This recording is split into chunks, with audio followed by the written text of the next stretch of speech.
Call to order the June 20, 2016 City Council regular meeting, and ask those in the audience who would like to join the City Council and myself in the Pledge of Allegiance to please stand.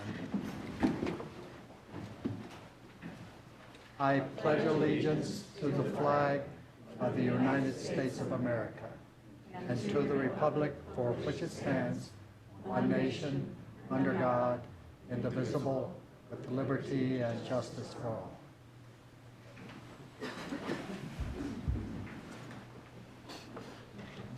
First order of business, under special business, is Agenda Bill 7186, Certificate of Achievement for Susan Waters. And I would ask her to join me at the rostrum.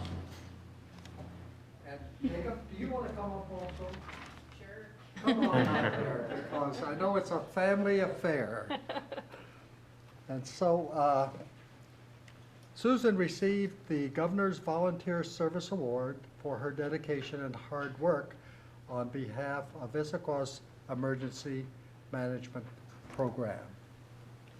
Susan is a certified CERT instructor and coordinates Issaquah's CERT classes, which run twice a year. Now, this next one is pretty interesting for those who want to learn a little more about Susan. Uh-oh. Susan is an excellent moulagger. Moulage. Moulage. It's French. Okay, my French is not very good. Adding horrific realism to CERT training exercises. You make people to look like they are severely injured. Yes. Okay. She also serves the Issaquah community through public outreach activities to spread the message of individual emergency preparedness.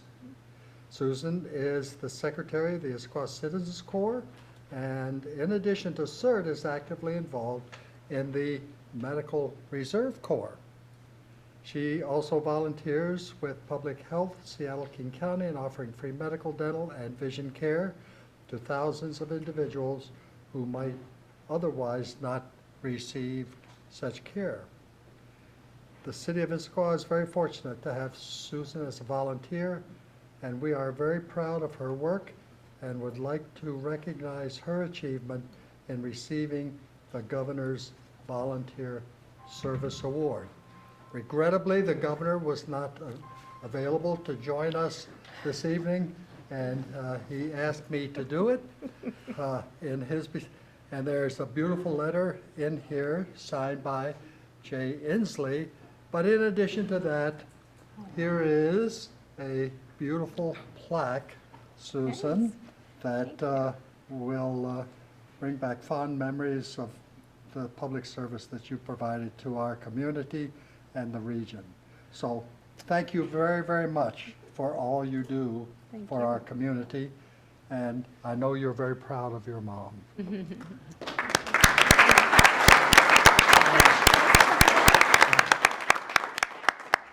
Normally, I never turn it, but of course, Susan, thank this you. is your special night. Oh, thank you. I'd like to thank the Academy. No, thank you.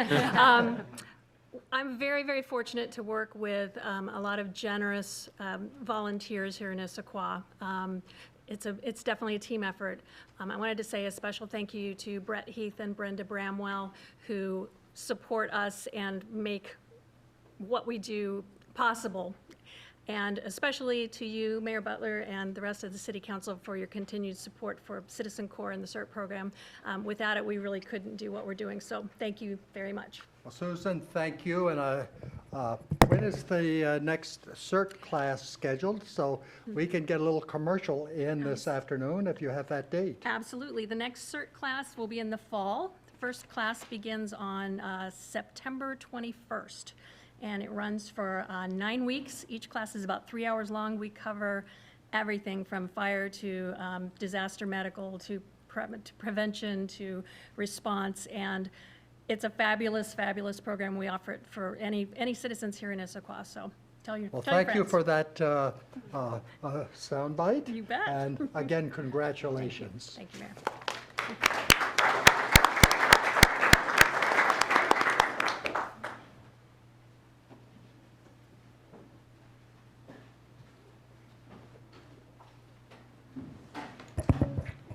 Our next item of business is audience comments.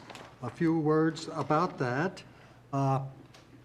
Citizens' comments are an important part of the public process. We take them seriously and factor them into the decisions we make. Anyone from the public who wishes to speak this evening will have the opportunity to do so. Direct your comments to the whole council and not individuals. And as a reminder, it is not a question and answer session. When recognized, use the lectern and speak into the microphone. State your name, address, and relationship to the city, for example, resident, property owner, or business owner. Please limit your comments to 5 minutes, and if you have written comments, please submit those to the city clerk. A visual timer has been placed on the lectern. When it turns yellow, you are within the last minute of your comment period. If you use the full 5 minutes, the timer will sound to indicate the end of your allotted comment time. Personal attacks, obscene language, derogatory remarks, and disruptive behavior will not be permitted. And if a speaker is out of order, I will ask them to return to their seat. And if that doesn't work, ask them to leave the council chambers. Again, citizen comments, written and verbal, are an important aspect of the public process. The city takes comments seriously, and we thank members of the public for taking the time to address us during our meetings. And with that, I would ask the city clerk, just as a reminder, we do have a public hearing this evening. And that public hearing will be with respect to the 2017 to 2022 6-year Transportation Improvement Program, or TIP. So if you want to speak on that topic, the best time to do that would be during the public hearing. And with that, I would ask if anyone has signed up to speak this evening. Yes, Clifford Garrett.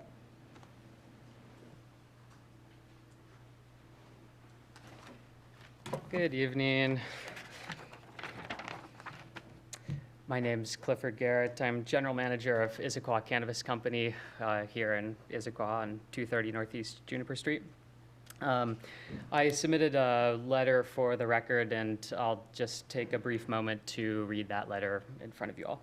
So I am writing this letter to request that the City of Issaquah amend its current onerous and restrictive zoning laws related to marijuana retail. By way of background, Issaquah Cannabis Company is Issaquah's single recreational marijuana retailer in the community. We are located behind the Cadman Gravel Pit at 230 Northeast Juniper Street, Issaquah, Washington. We opened to the public in January 2015. Despite our difficult access location, or difficult to access location, the Issaquah Cannabis Company team has managed to grow the business to one of the largest stores in the state. The company's second location, the West Seattle Marijuana Store, is now one of the 10 largest marijuana retailers in Seattle. Our success has been a boon to the community. We employ 27 employees, all of whom earn a wage far above any government mandated amounts. Further, an enormous portion of the tax revenues the company has collected has been remitted directly to our local jurisdiction. At the register, Issaquah Cannabis Company collects a 37% cannabis sales tax in addition to Washington State's 9.5% sales tax. The 9.5% sales tax is allocated as follows: 6.5% to the state, 3% to the city. So the city of Issaquah's 3% is further broken down: 1.5% to the city, 0.9% to transit, 0.1% to criminal justice, 0.1% to mental health. So assuming that our sales to the end of this month for the 12-month period is just over $7 million, then the city of Issaquah will collect just under $213,000 in revenue from this one business alone. Additionally, a portion less than $100,000 of the 37% cannabis sales tax is remitted directly to the city of Issaquah. So the issue at stake today is that many competing jurisdictions are making extraordinary accommodations to allow more businesses into their community to take a share of the aforementioned tax revenues. Issaquah Cannabis Company would like to see the buffer restrictions from transit centers, parks, daycares, libraries, et cetera, reduced to the state minimum of 100 feet. The goal is to allow us to compete fairly with our neighbors in Bellevue, Renton, and Redmond. Further, a move to a traditional retail location in the city rather than being forced into isolation would allow us to operate more safely. Thank you for your time and consideration. Thank you. No one further has signed up. Is there anyone who has not signed up this evening desiring to speak?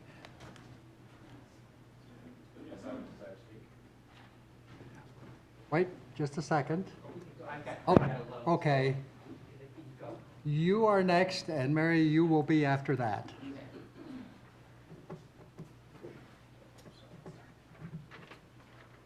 Hello, members of the council. I'm Steve Wanenmaker. I'm the owner of the second license to retail in the city of Issaquah, and I'd like to speak on, well, actually as a matter of record, to reiterate what I've said in comments submitted in email this afternoon. You probably have, none of you had a chance to read those yet.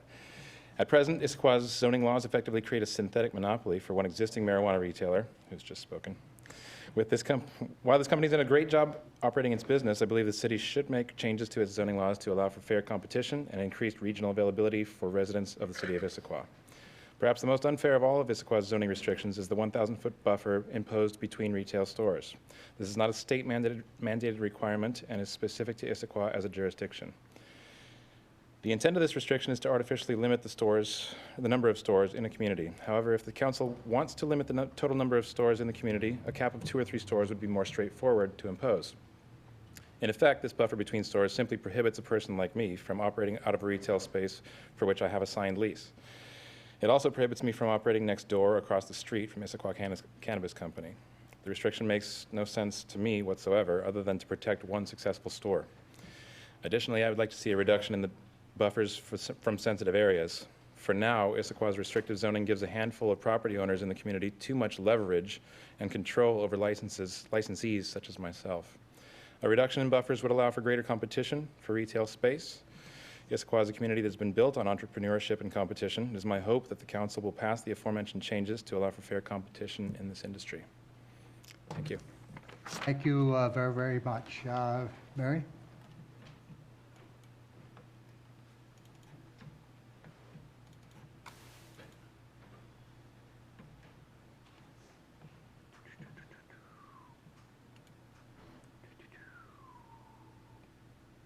Always get this wrong. Slideshow. Right here.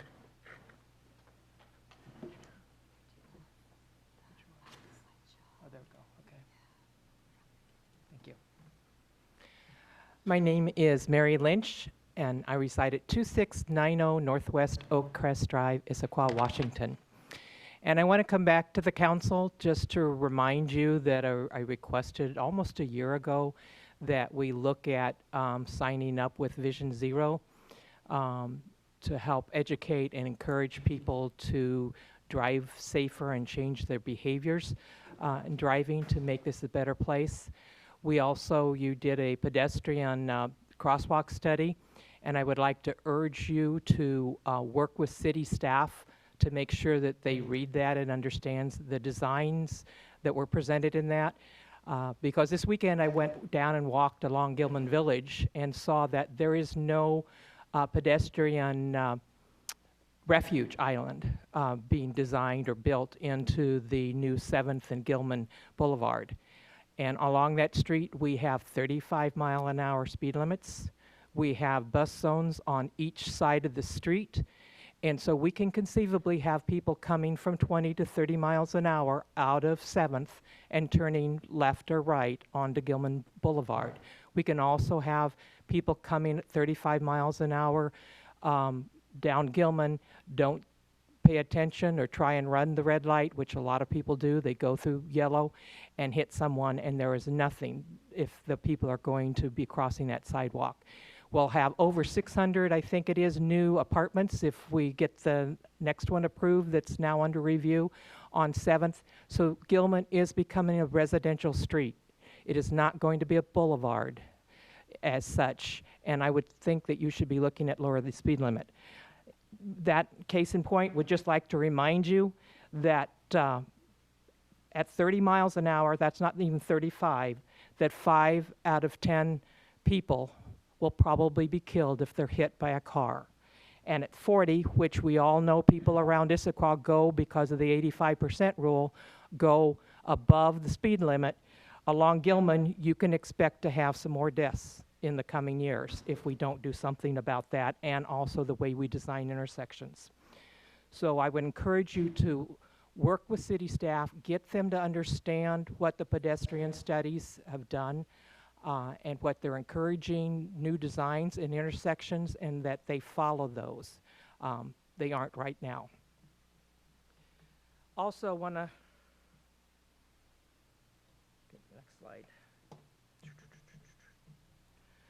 I had the chance to walk along Newport Way today during rush hour. And most of the cars going by the relocation of the speed sign, you can see, if you can't, that's 35 miles an hour. Most of the cars going the speed limit were following one car that happened to be obeying the speed limit. More often than not, they were all going above 35 miles an hour, according to the speed sign.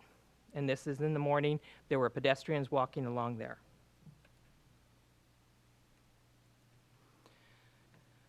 This is only one of 5 vehicles, or of 3 vehicles I saw doing 50 miles an hour along there. And if you noticed, they've just passed this, there's no brake lights. And that was the case along that street today. They saw what they were doing, there was no brake lights. Nobody was slowing down. Here's, more often than not, what I saw, the slug of cars following the leader doing 42. Again, no brake lights. Nobody's slowing down. This is 45 miles an hour. Again, no brake lights. I didn't show you one that I sent to the police today, and that was a FedEx truck that was doing 48, and as they passed the sign, they increased to 49. I saw 4 city vehicles, 2 were speeding. I saw, thank you. Thank you. Is there anyone else desiring to speak this evening who has not signed up? Ani?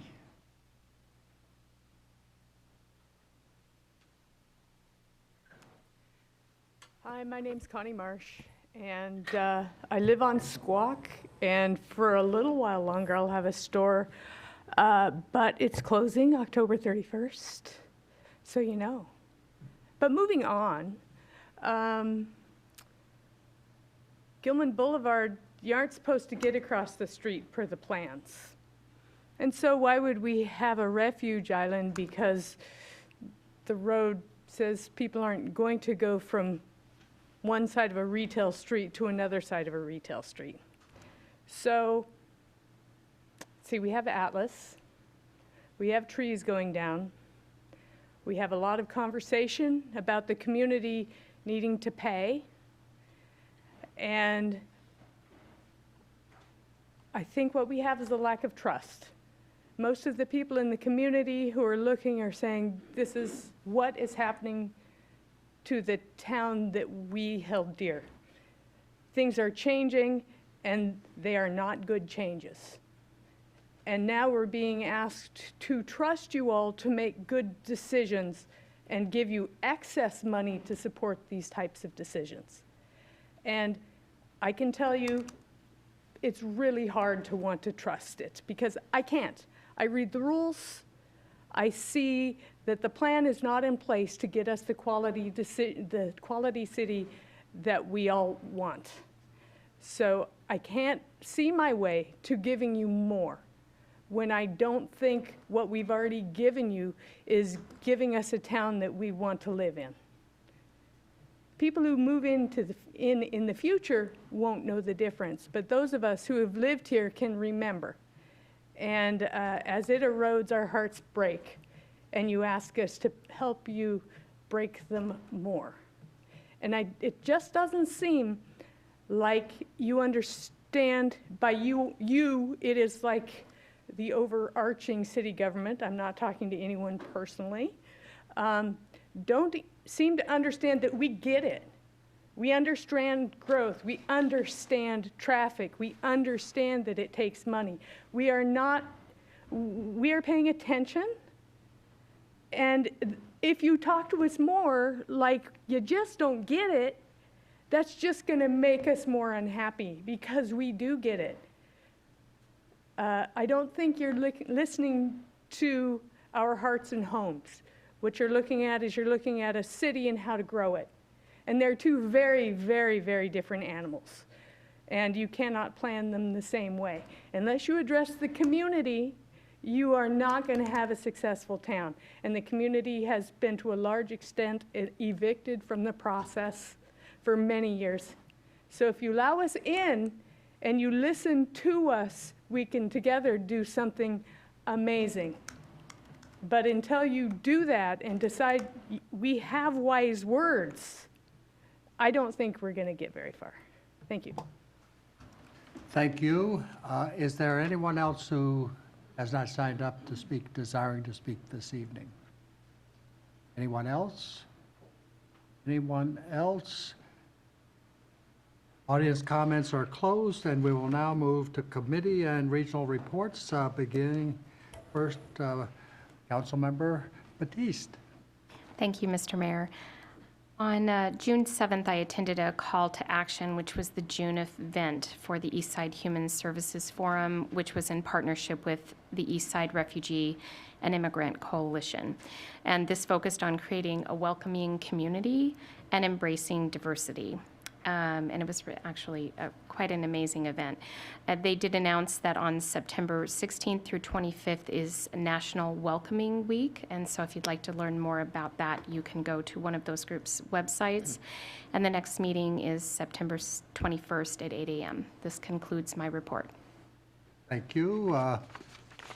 Councilmember Ramos. Thank you. On the 15th, I attended the Regional Transit Committee. And the good news there was the Transit Committee had previously sent to the King County Council their recommendations for the Metro Strategic Plan and Service Guidelines. And King County Council recently just adopted that and passed that, so that's now completed. So our next chore is working on the Metro Long Range Plan, and we set a schedule to get that to King County Council by the end of this calendar year. So we're trying to push that through quickly and get that up and get that long-range plan in there as well. And that concludes my report. Thank you. Councilmember Winterstein. No report. Councilmember Martz. Thank you, Mr. Mayor. The Council Services and Safety Committee met on Tuesday, June 14th, here in the Eagle Room, actually across the street. We looked at Agenda Bill 7149, deferral of impact fees for new residential construction, recommended 3-0 to bring that back to full council on consent, I believe, to the July 5th meeting. And we looked at Agenda Bill 7184, intergovernmental relations manager position. We recommended 2-1 against on this bill, but I believe it is coming back for discussion for the full council this evening.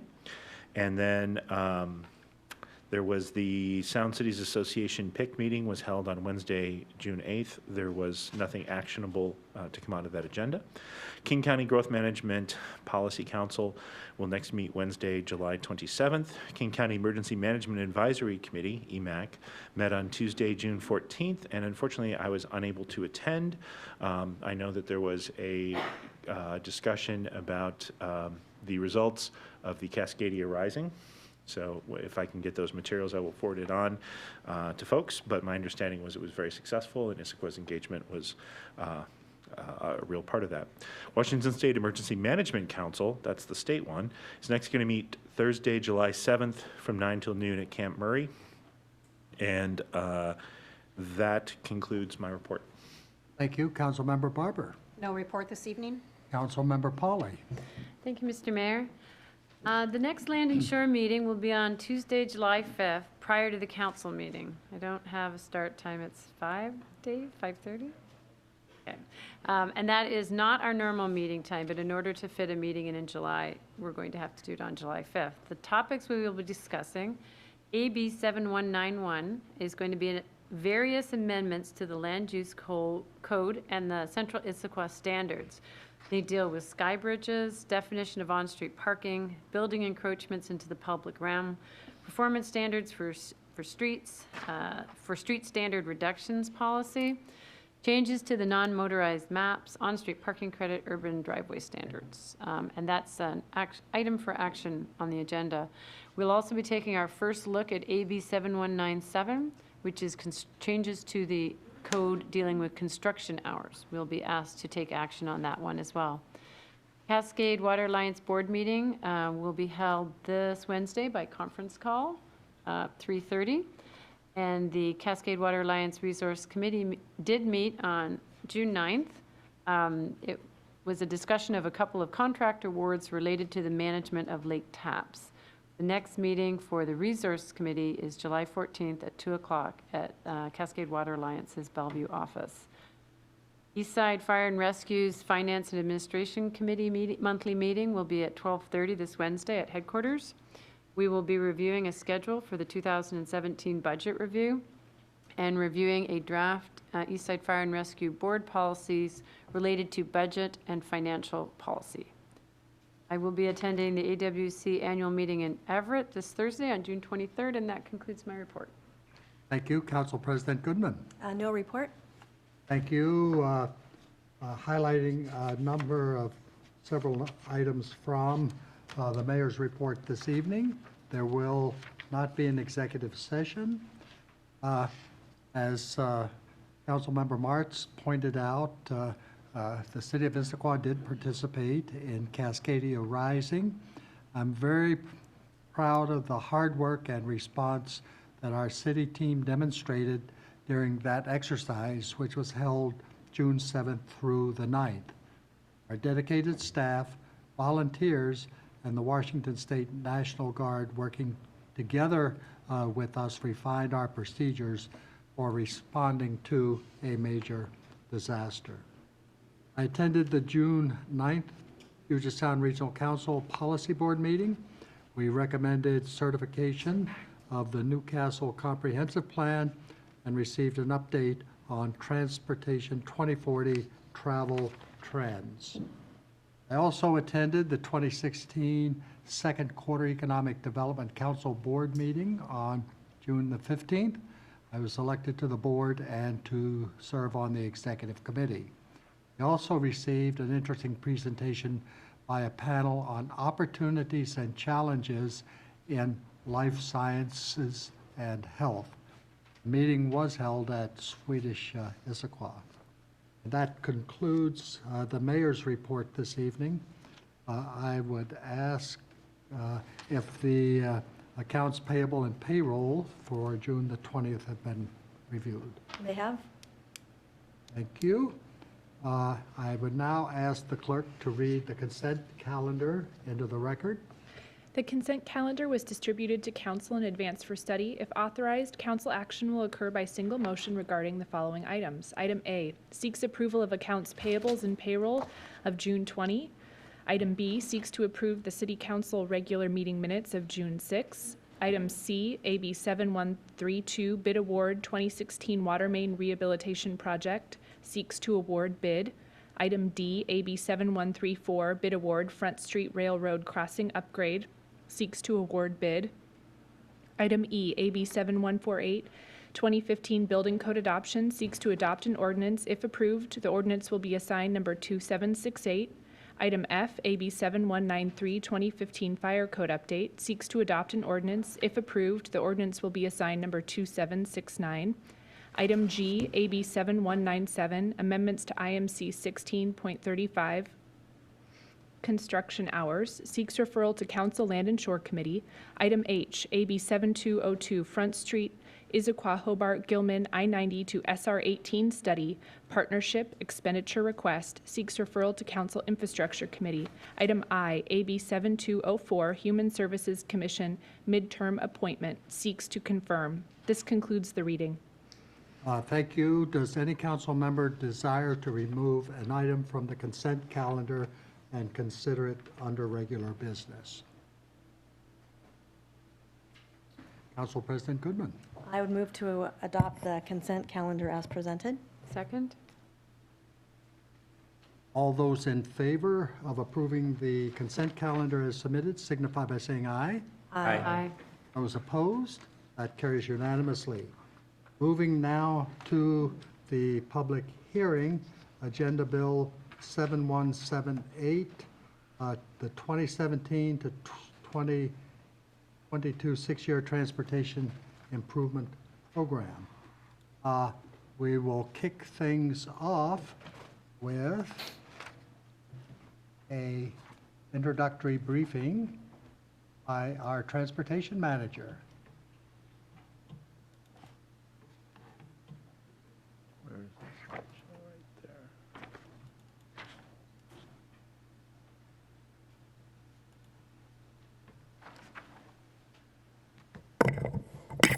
Thank you very much.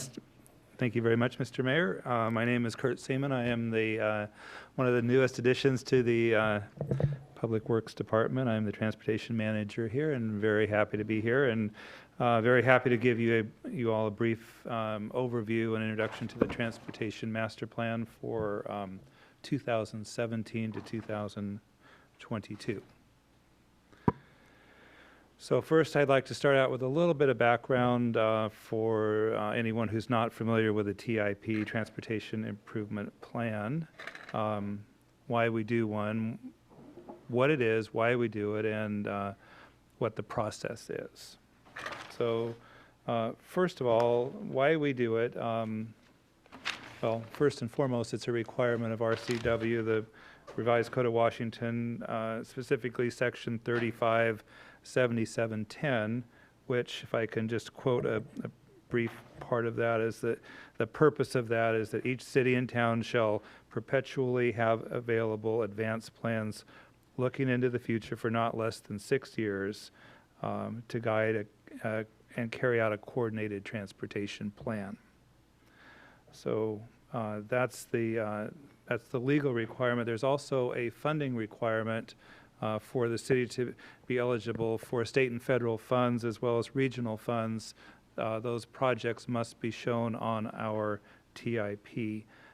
So that's another benefit of having the TIP, and also those projects are shared with the regional organizations so that they can have a more complete understanding of projects throughout the region. Once the plan is adopted, we will also be forwarding copies to the state, to WashDOT, and that requirement is to do that within 30 days. So how do we come up, how do the projects that are on the TIB, how do they show up there? So the planning effort is a variety of things. There is, of course, our comprehensive land use plan. There we have a central Issaquah plan. We have traffic concurrency projects. We have a non-motorized plan, the walk and roll plan. There's other elements that are considered, for example, the WashDOT's I-90 corridor study, and so forth. So we, as I just said, we do take input from the region that helps inform our plan. So here it is. This is not meant to overwhelm anyone, I hope, but there's 46 projects on the list, and they are shown in greater detail, of course, in the first 6 years. I do want to stress that this is not a prioritized plan. These are projects that we have planning level estimates for.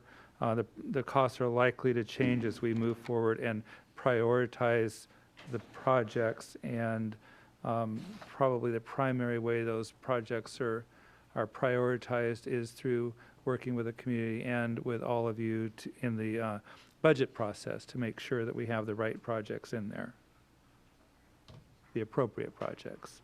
So I just wanted to, first of all, give us an overview of sort of a range of projects from that are really spread out over the entire 20-year plan, let's say. And so some of these are going to happen more earlier in the process and some later.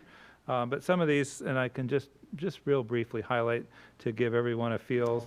So we have an East Lake Sammamish Parkway project that's currently under construction. That's over here. We have a 62nd, Southeast 62nd extension that connects East Lake over towards the Costco area, and that's an exciting project that's currently under final design. We expect to go to construction on that here early next year. Some of these projects are very familiar to anyone who's been following the traffic task force project. So here we have the Gilman Street project. Here we have part of Newport Way over from 900 West. So those are, not go through all of these projects, but some of them.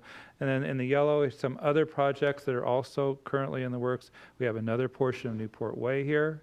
We have a future, as yet to be defined, connection from south of I-90 to north of I-90 in this vicinity. And what else is, well, a variety of projects. I'm happy to talk in detail about any of these, but just to keep things moving along. And here are some longer term projects. We have one up here that's off the map, for example, and that is Pine Lake Road. And here are some other projects that may or may not be in the longer term future. So this, of course, is East Sunset Way and improvements at Front Street and Sunset Way. Some improvements to east on the west end of town as well, and then a few improvements close here to where I work, City Hall Northwest. There's some improvements planned for just off of SR 900. So again, we think that these projects sort of form a backbone, I guess you could call it, for transportation, the future of transportation improvements in Issaquah. As I said, they're spread out over a variety of years, and in the whole, when you look at them all together, we think they form a good basis for a strong transportation system moving forward. So here's the, and this, I apologize for those of you that probably can't see this, but these are the projects. These are the 6-year transportation projects, and I mentioned quite a few of them. I don't want to repeat myself, but there are it's about 15 projects, or I think approximately 15 projects in our 6-year plan that are the first 15 listed in the spreadsheet that you have. And then that combined with the entire spreadsheet, the entire 46 projects are shown here in detail, and I believe all 46 are listed. So because this is a public hearing and because we want to hear from the community on this, I would propose, unless council has any questions, to stop here and leave it at that for now. Thank you. I think what I will do now is open the public hearing, and the comments that I made earlier about guidelines for public participation still apply, and we will open the public hearing at 7:49.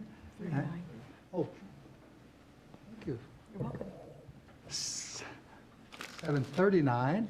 And I would ask if anyone has signed up to speak this evening. Yes, Christy Reese.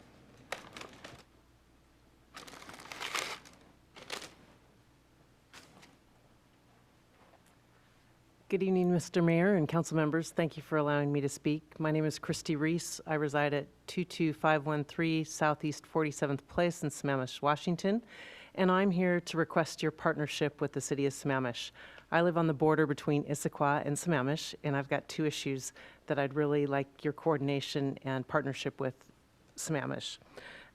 There is a development along Southeast 48th Street of about 150 homes in North Issaquah on Southeast 48th Street with very few road improvements. And so I'm here to ask for your coordination with the City of Sammamish to complete the curb, gutter, and sidewalk improvements on the south side of Southeast 48th Street, where development is not building these improvements on their frontage. All we're asking for, or what I'm asking for, is a complete sidewalk on one side of the street so that we can walk up to Issaquah Pine Lake Road.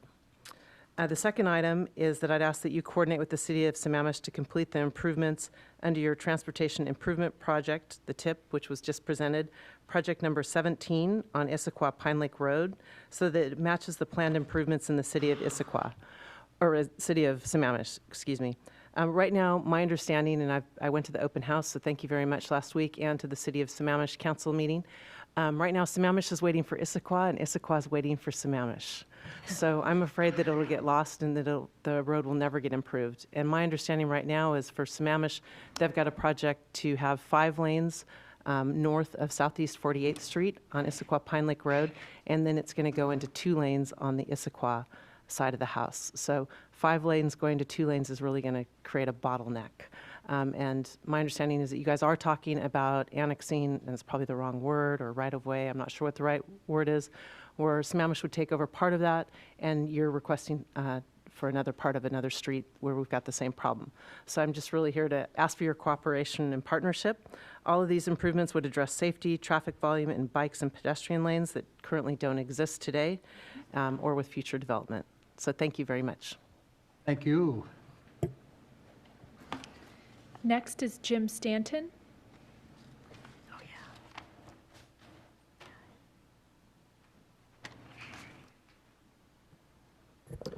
Good evening, Mayor and Council. I'm Jim Stanton, 22533 Southeast 47th Place in Sammamish, same neighborhood as Christy, who just spoke to you. I won't repeat her comments, but I'll just add some additional. As you know, there's been a number of plat developments in North Issaquah which have happened on the south side of Southeast 48th Street, and a fairly dramatic change in our neighborhood as a result. So I would just second the comments relative to Southeast 48th Street, which is wholly in the City of Sammamish, but obviously frontage improvements are not going to complete all of that street. So we'd ask for your cooperation with the City of Sammamish on that. Secondly, there was really limited off-site improvements as required under SEPA for those developments. We did get a traffic signal at the intersection of Southeast 48th Street and Issaquah Pine Lake Road, but none of other off-site street improvements were required of the developers. And I would just encourage you in the future to think seriously about using SEPA as a vehicle to do that. More specifically, the TIP project that was on your last year's list, project number 12, was improvements to the portion of Issaquah Pine Lake Road that is in Issaquah. It's an $11.48 million project for which spend was supposed to start in 2018 and continue through the culmination of construction in 2021. That funding under the current plan, currently project identified as project number 17, is not funded. And that creates the scenario that Christy described for you, which there is no improvements anticipated for that approximately 1/2 mile segment of Issaquah Pine Lake Road before it gets to the Sammamish boundary. Sammamish also has 2 phases in their TIP, TR2 and TR3. TR2 is $13.3 million. That's from Klahani Boulevard, or from Northeast 32nd, where the fire station is, south of Klahani Boulevard, and then TR3, which is Klahani Boulevard to Southeast 48th Street.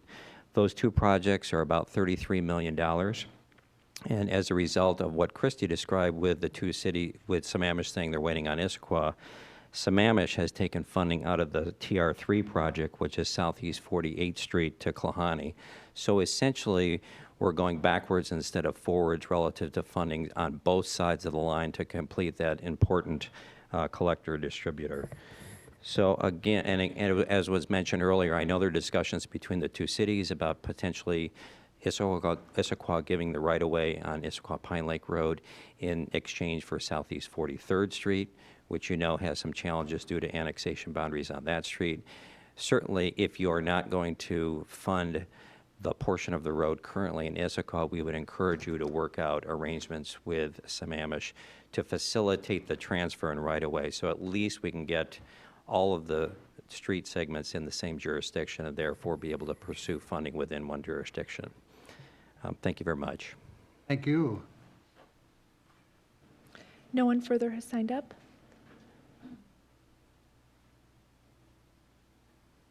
Is there anyone else other than Mary who has not signed up desiring? I'll get to both of y'all after this. Okay. My name is Mary Lynch, and I reside at 2690 Northwest Oakcrest Drive, Issaquah, Washington. And I would just like to say, I'm glad that Sammamish is here tonight to talk. I would also really wish that some of the comments that were made in previous meetings, that they were also here to talk about regional transportation and how to reduce some of the traffic flow that's coming down the hill.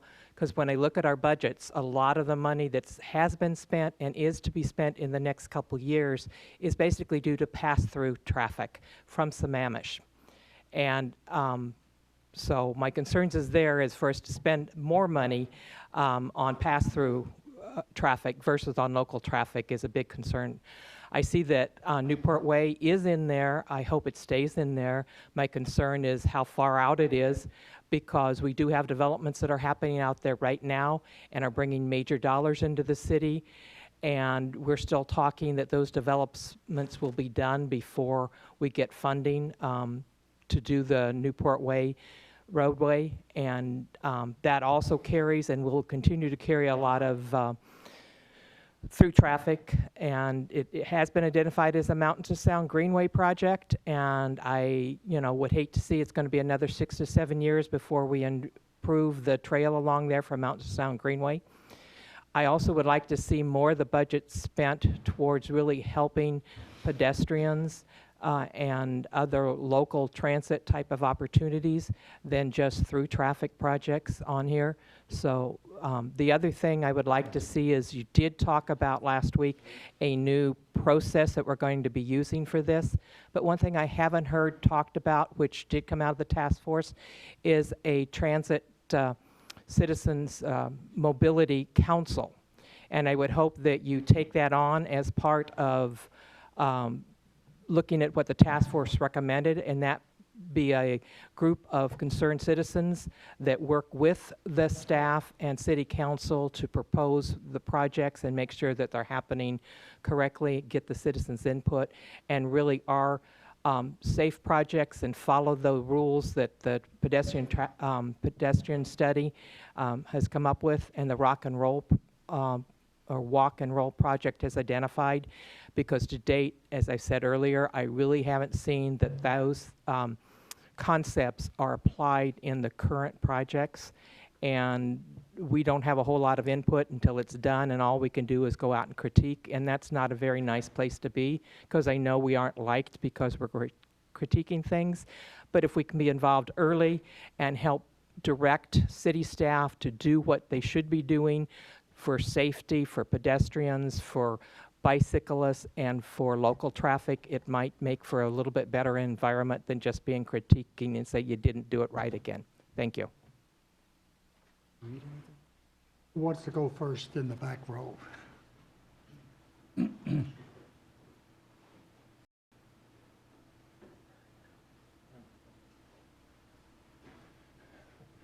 My name is Richard Craig. I live in Highland Park, 4726 227th Place Southeast, Sammamish.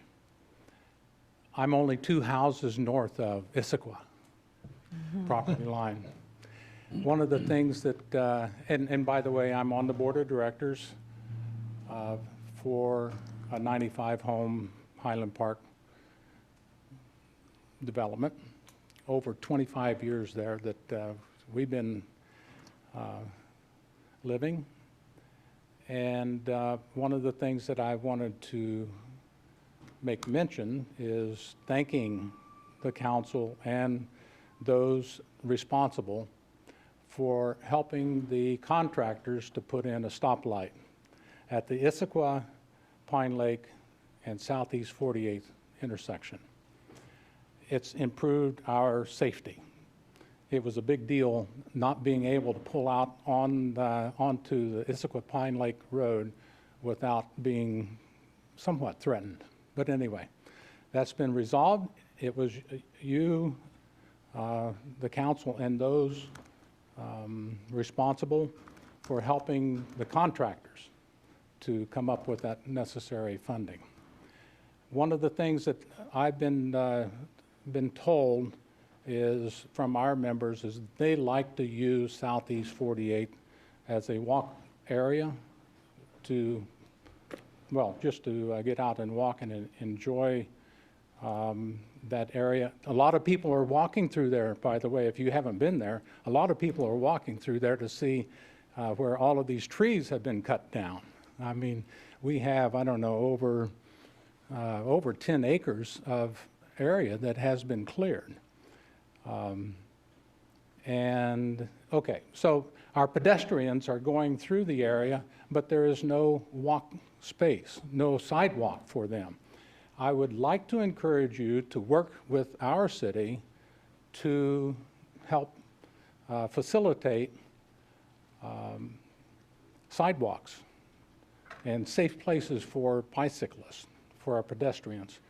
And Mary, although I don't know you, but you're just speaking the things that I am as well, and as our residents are speaking to us, and that is to provide a safer pedestrian way for walkers and bicyclists along the Issaquah Pine Lake Road, where we do not have sidewalks. So I hope that you have an opportunity to talk with the city of Sammamish and coordinate with them to be able to facilitate this area. On the map up here, I was really looking for that connector going from Southeast 48th through Overdale. I didn't see it. Well, I know it's not there. Okay, I'm kind of, thank you for your smile. But we really are suffering from the number of homes and cars that are south of Southeast 48th.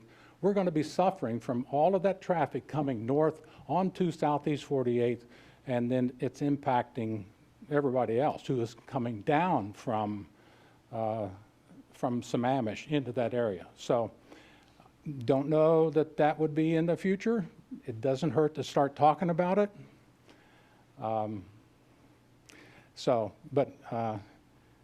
That pretty much concludes my comments, but I would appreciate the willingness of council and those, your representatives, to help coordinate with the city of Sammamish. Thank you very much. Thank you. Sir, you're up.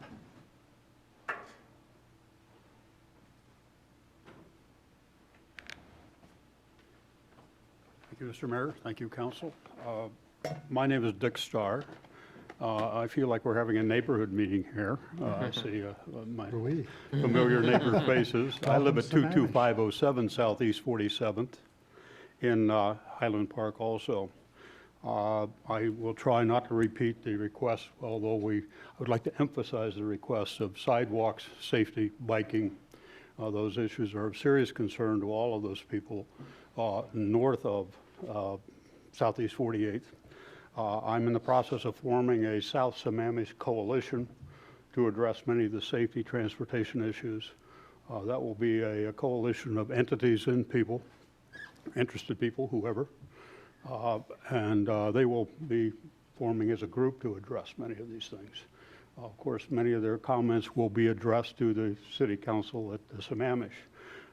Without overlapping all of the comments, I would emphasize this Overdale Park issue, which has been an annoyance since the passings in this council, whose issue is 99-11.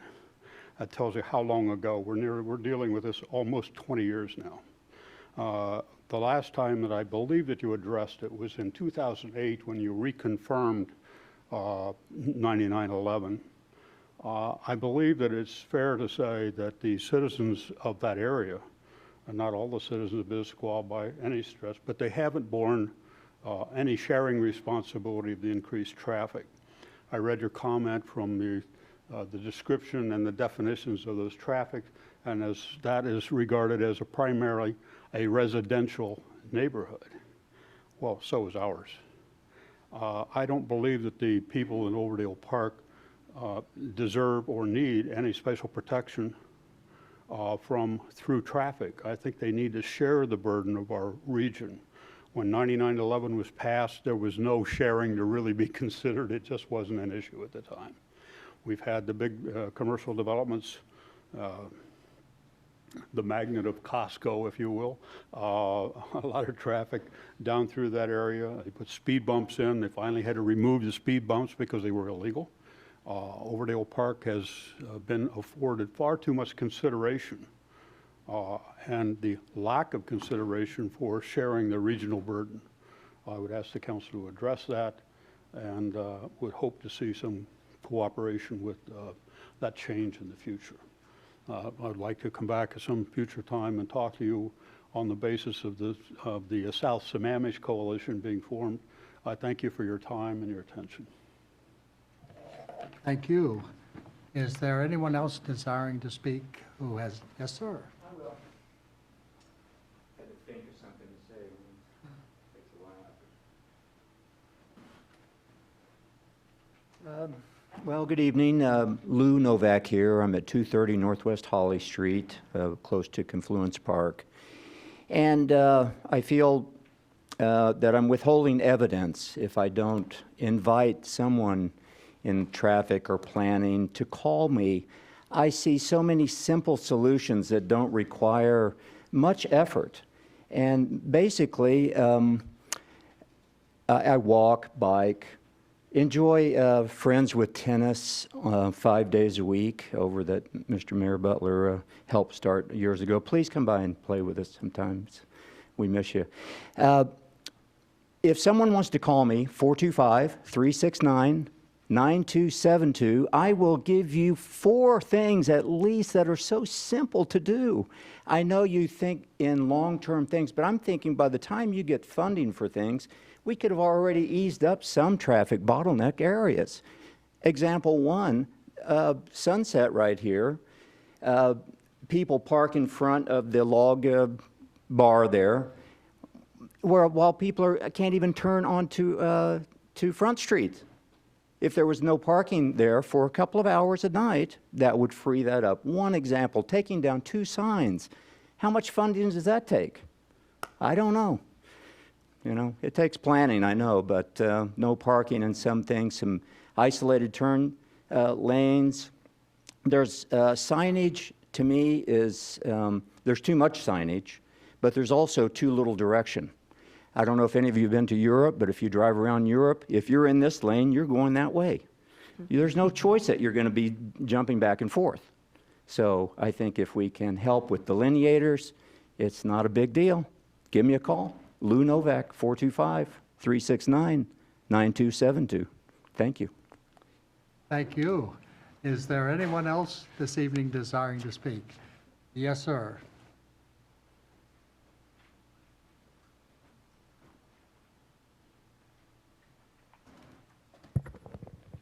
Hello, Mayor, Council, citizens.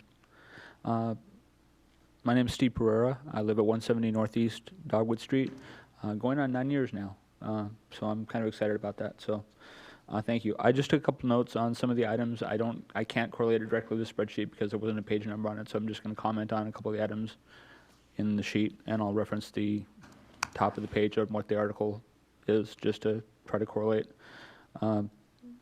The first is the North Issaquah roadway improvements, East Lake Sammamish. I guess what I like about it, and the only part I wanted to comment on, was I like the sidewalk safety and improvement for pedestrians. I have kind of walked that area to try to do shopping rather than drive, and I think that would be an improvement. So wanted to say thanks to that part.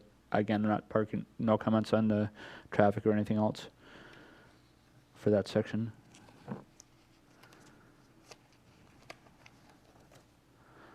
The next is the Front Street and I-90 interchange reconfiguration, and obviously there's a lot of traffic going through the area. What I don't see though is how getting more traffic off of I-90 gets more traffic through Front Street. There's no connection, so I don't see the map in between making an interchange without having more people get down Front Street. So without that, I'm maybe missing that piece. So I have some concerns about that piece.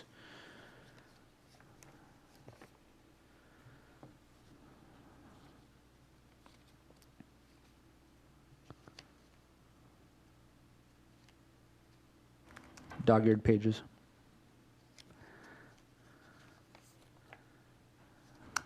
The next was the northeast Dogwood Street road widening and sidewalks. Admittedly, this is the street I live on. So I had a couple concerns. One is it is just a small neighborhood. There's on the I guess if you will, the front side street, there's 2 houses and the Friends of Issaquah Youth on one side and 7 small houses on the other side. I'm not sure what we're gaining by having additional roadway capacity through that area. It was designed just to be a small neighborhood. Why can't it remain that small neighborhood? It is on the North Fork of the Issaquah Creek, so I don't like to see anything that removes drainage capacity for rainwater, which would be what adding additional pavement is. I do see the benefit of having the sidewalk increased on the, I have no sense of direction, on the one side that it already exists all the way down to Front Street. I'm not sure about the 6 feet wide, even including the curbs. That seems to be wider than the existing street where it meets the bridge. Now I can see the same width of sidewalk, but I don't know that I see a 6 foot wide making sense.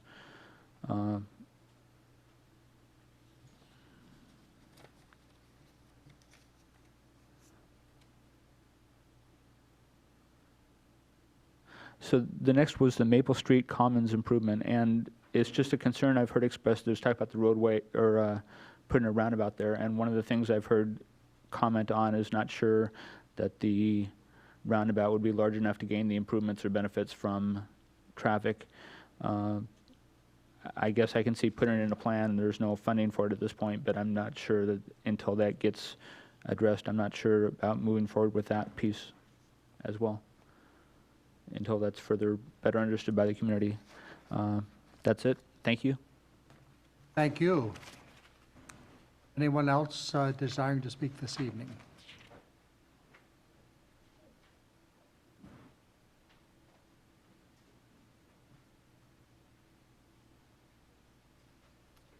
Hi, Connie Marsh again. So I sat through the PP Planning Policy Commission meeting on this, and they had lots and lots and lots of questions. None of which seemed to transfer through to the City Council.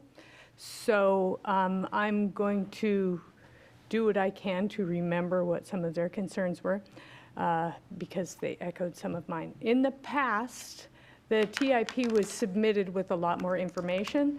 You got information sheets that told you the past funding, the potential new funding, and then the expected work program for a number of years, so that you could sort of, when you looked at a project, you could understand how it got to where it is and then what they expect the future to be.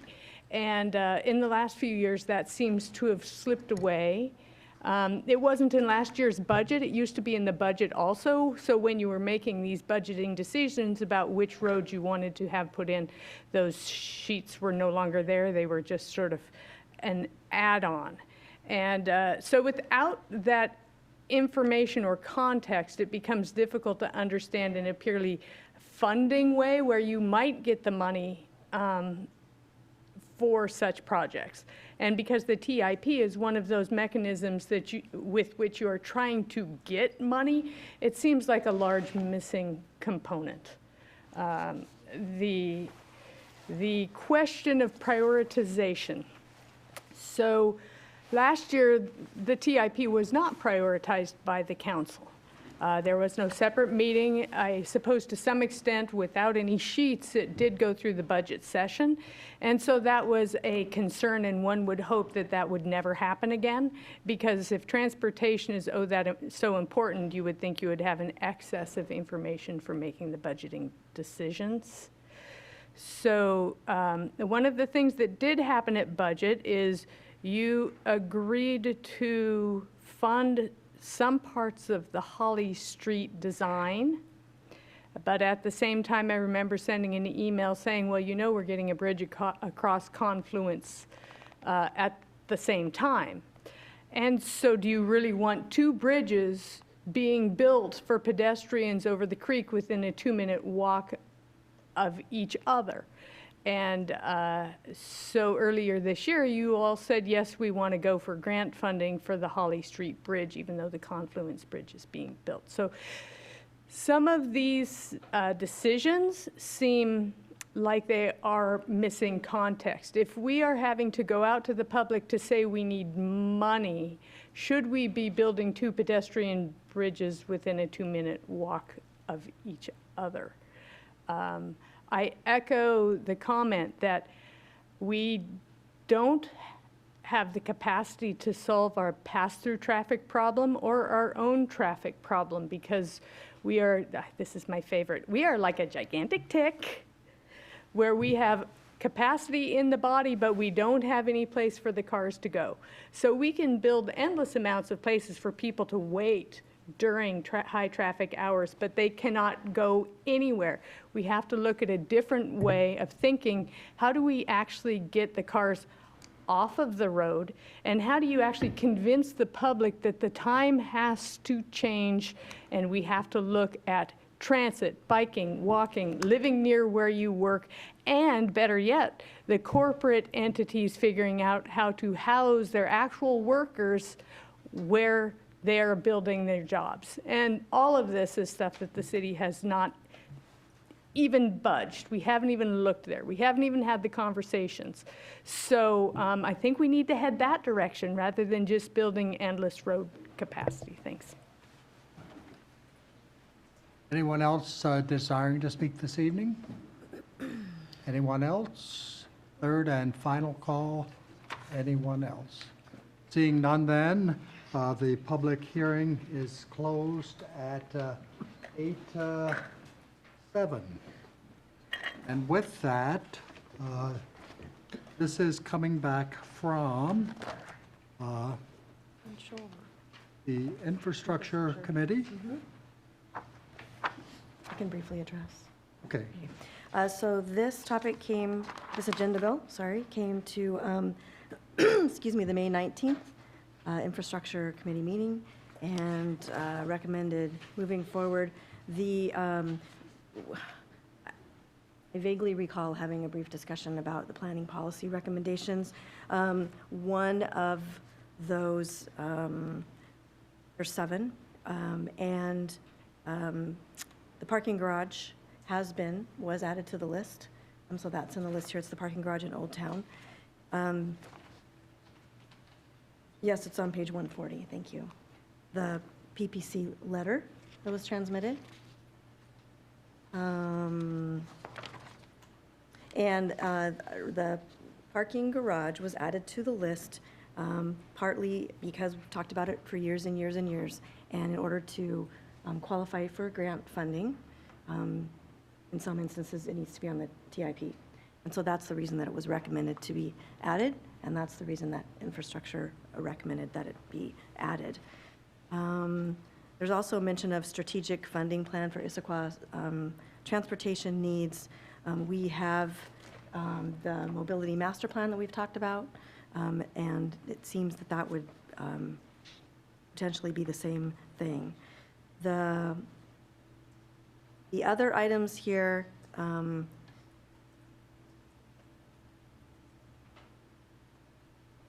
don't know that we talked about them in detail. Can you recall, Bill? I don't really think. So, so that's where it is. Infrastructure recommended moving forward. At this point, I'm going to make a motion and then we can discuss. I would move to approve resolution number 2016-13, adopting the 2017 to 2022 Transportation Improvement Program. Second. It's moved and seconded. Would you like to speak to the motion or give someone else a chance? Do you want me to speak? Okay, discussions or questions? Councilmember Winterstein. Thank you, Mr. Mayor. transportation, livability, where people live, how we pay for it, who uses our roads, these are all multifaceted issues. And trust me, residents of Issaquah, we are considering every element, every facet in very deep ways, both near term and long term, both what we can control and what we have to work with regional people. And this particular element called the TIP is just one instrument. I wish it was a more complete list because there's other transportation, mobility projects, such as Complete Streets, for example, to me is about safely moving around the town. I wish we did have a master list, but this is about as close to a master list that we have. And, you know, like it or not, there may be some kind of arcane ways that the government works, but this is, as it was explained earlier by Kurt, it is mandated by state law that we do put this together. It is mandated that should any of these projects ever be eligible for funding from outside sources, that we have this on the list. So in a way, we're just doing some necessary housekeeping, but this is only one element of a very complex set of issues about mobility, about affordability, about the quality of life within Issaquah. And so, so let's keep our minds sharp on what this is and what it isn't. It meets those obligations. It's a list of projects, and it's got motorized, it's got non-motorized. It's got quite a bit. As a matter of fact, those are listed in there, and I really appreciated the comment we got earlier about East Lake Sammamish Parkway adding non-motorized safety improvements. Yes, they are getting both bike lanes and sidewalks where they weren't before. I'm glad to see some are recognizing where indeed we're doing those very things that people are asking for. And so, but this is something that we have to go through yearly and putting this together. It is somewhat of a, like I say, a housekeeping type of tool that we use, the TIP. If you listen to our conversations about housing, about land use, our regional agenda, there's many facets on improving mobility and transportation and safety within Issaquah. And you know, please stay engaged and know that this is only one element. I'm going to gladly, support the motion so that we can go through with our obligations that the TIP represents. Thank you. Other questions or discussion?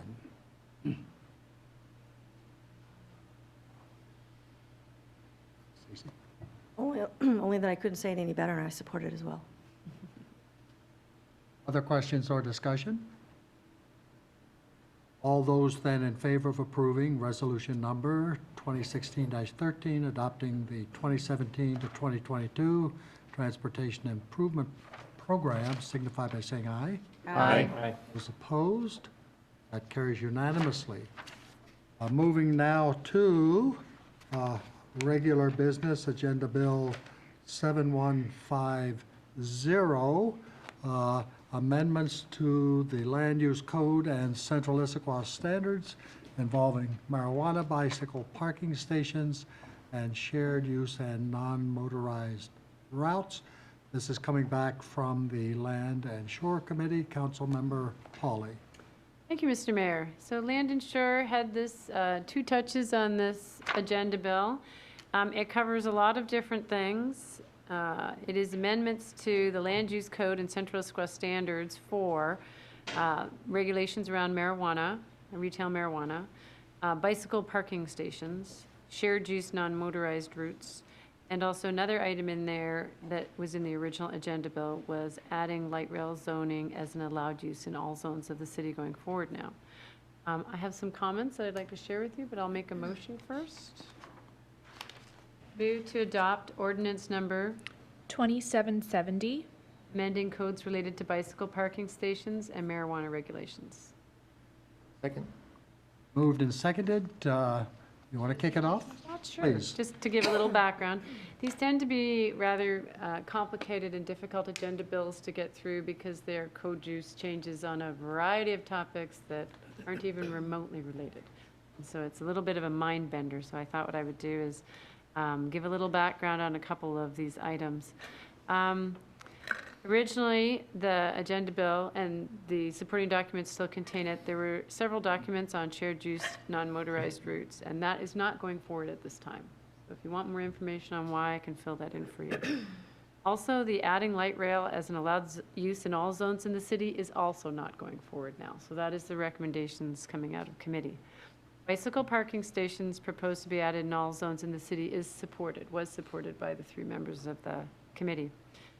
The item that probably will require the most comments and questions this evening will be who proposed what on the marijuana code changes, because planning policy, staff, and the committee members came at it from different ways and ended up in different places. So the history here is that the initial impetus was to remove code language related to medical marijuana retailers. That's no longer allowed after July 1st. It's not allowed by the state. And the state is allowing marijuana cooperatives. So in responses to changes at the state level, there were additional changes to our code that staff presented to us. So while the state allows marijuana co-ops, the city has not included that in any of our zones at the current time. Some of the things that are not changing in our code are the following. Home grows are still permitted, deliveries are still prohibited by the state, and cannabis smoking clubs are still prohibited by the state. Those provisions in our code are not changing. 2 items of note, I'll do the larger one first, is there were several recommendations on buffers, to maintain them or to lessen them. And you heard testimony tonight, or you heard public comment tonight about, from 2 representatives from retail organizations. In the document itself, you'll see that staff recommended staying with the buffers that this council originally considered, which was pretty much 1,000 feet for everything, between stores, from schools, playgrounds, rec centers, child care, library, transit center. It's 1,000 right across the board. Planning Policy Commission, and it's included in their information, recommended reducing some buffers. From recreational centers, child care, parks, libraries, they recommended reducing from 1,000 to 500 feet. And from transit centers all the way down to 100 feet. All of that is within the guidelines that the state offers. They had their rationale for why they suggested reducing certain buffers. Land and Shore is making a proposal in this agenda bill that the buffers between schools, playgrounds, rec centers, parks, libraries, transit centers all remain at 1,000 feet as originally proposed by our city council. That was on a 2-to-1 vote, and I will explain a little bit more about that in a second. The one buffer they did recommend reducing was 500 feet, from 1,000 feet dropping to 500 feet between retail stores. The rationale for that you can see displayed quite well in a couple of the figures in the packet. It shows that it opens up more areas that currently have retail to have stores. Keeping it at 1,000 significantly limits where a second store may locate, or if a second store could locate in town. And the reason Land and Shore looked at that and talked about that significantly was because there are currently 2 or 3 medical marijuana retailers. 2 in town? 2. And 1 retail store. So right now there are 3 stores up until July 1st, when 2 stores will have to close. Those buffer limits were not put on medical marijuana. And so there was more options available to them as to where they could locate within the city. In retail, if we leave it at 1,000, it really significantly limits where a second retail store could open. Don't know if it eliminates all the possibilities, but it severely limits it. So Land and Shore recommended reducing only that one to 500 feet. So for the 2-to-1, well, I'll come to the 2-to-1 vote in a second. The last change that came out of Land and Shore that did not come from staff or PPC was there is a proposal in here now to cap the number of stores in town at 2, regardless of the state allocation in the future.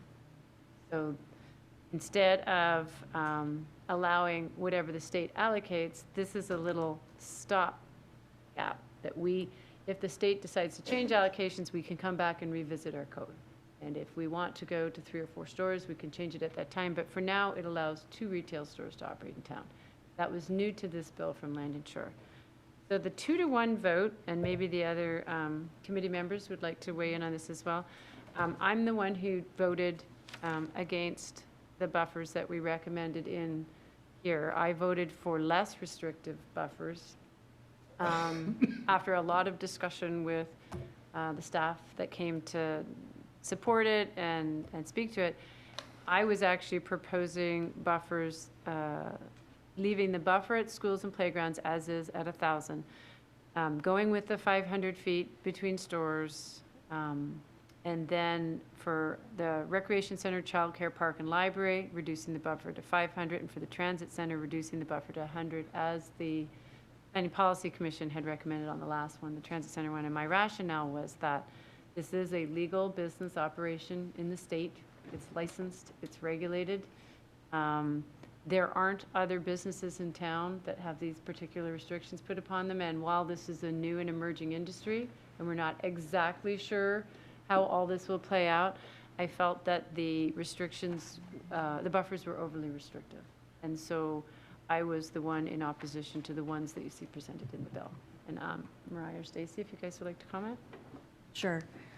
So precisely for the reason that Mary Lou mentioned, that is a new emerging industry, was the reason that I supported retaining the buffers, and also supported the 2-store cap at this time, because you can't really unring the bell. We can always go back and revisit the code, and as we know, just about any time we want to change buffers. So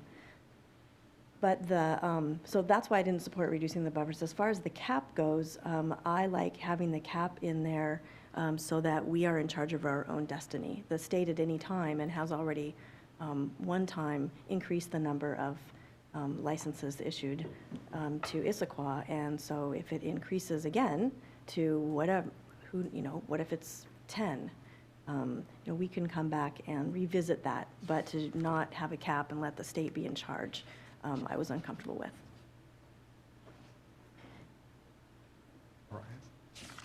So I wanted to say that I really appreciated all of the comments that we received about this issue, and in regard to the bill. Obviously, when we're talking about the marijuana retail, I'm very much in support of the retail stores, but I am focusing on the fact that this is a new and emerging business. And so I thought the buffers, of course, with the schools, but also in regard to the rec centers and daycares and that kind of thing, should stay at 1,000, but was in support of the buffers going down to the 500 feet between the stores. And in regard to the cap, I would echo what Council President Goodman had said, that the state allocation is 2.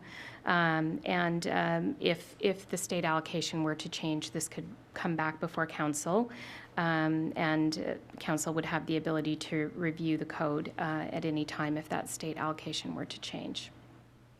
Thank you. Other comments or discussion? Councilmember Winterstein. Yeah, I'll talk to the, just to the marijuana changes, because they're, like you said, these are all different. They're so different, but I'm going to talk to that one first. And this has really been my first time to consider this information. And I think between, the way licenses are managed by the state and kind of the setbacks and the distance setbacks that we have implemented, as the maps show, it's pretty restricted to where a retail operation could locate. And I obviously acknowledge that this is an emerging industry as well. I get that. But I guess in all of this, it seems to have these distances and these setbacks, and therefore kind of limited areas where anybody could have a location. I don't understand why we even put the cap on it at all. We're already kind of restricting it, and we're already saying we want them not in certain areas, which means they can only be in certain areas. So to also then have a cap on the number, it seems unnecessary to me. This is definitely an area where I'd like to see, just let the market define what the demand and whether or not, that can work itself out. Because we already have some constraints on location, which will constrain the number of outlets that there are going to be. And so, though I think I like the fact that we're moving toward an area as we understand, we're taking a step and we're just reducing our additional restrictions a little bit, and we're opening up a little bit. And I think that that's the right direction to go. And in the future, I'm going to be looking for opportunities to open that up a little bit more, because I'm not sure that these restrictions, what I haven't heard is, I see in here, the only words in here is for safety reasons, but nobody's explained to me what the safety risks are. And so lacking that, I don't know why we have as many restrictions as we have. But given what we're going to do today, and this is like an omnibus of changes, I'm going to be supporting that element of it. But for the record, my comments are I don't think we need the cap at 2, and I think and as I don't have to repeat what I said earlier. So that's my comments about the marijuana piece. Other council members, Councilmember Barber. Thank you, Mayor. I think I'm falling in line fairly closely with Paul. I do want to maintain those buffers that we have set up. I think they are working well to make sure that we are looking forward and after our youth in the community in regards to schools, et cetera. The buffers for the retail stores at 500 feet, I'm agreeing with, and whether it's 2 or 3 stores within that, I think it's a fairly small section that they can locate their business. I could see us going up to 3 stores, but maybe that's again perhaps coming back once we allow this to move forward, see how it's working, and then if there's anything further that we need to look at in regards to this, we can come back one more time. But I would be supporting the maintaining the buffers and the 500 between the retail stores and the 2 stores also. Councilmember Martz.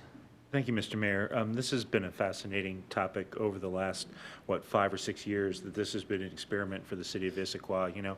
Issaquah stuck its neck out when medical marijuana was in a legally ambiguous position, and we went ahead and had some of the first medical marijuana on the east side. And I think that we had a real concern at the time about public safety, and I think that the IPD worked closely with us to come up with legislation that they felt would cover public safety, and I think it's been more or less successful. My understanding is that both for the medical marijuana facilities and for the one commercial facility that we've had so far, that there's been maybe 1 or 2 infractions associated with the retail, but it was minor in the grand scheme of millions of dollars worth of sales per year.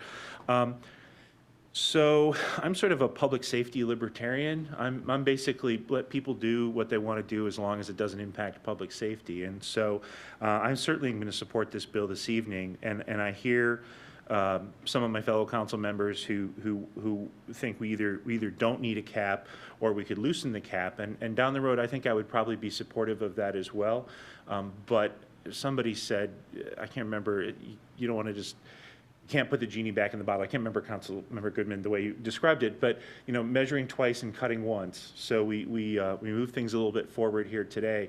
I'll tell you that the older I get, the more I feel that alcohol is a worse problem and marijuana is a lesser problem.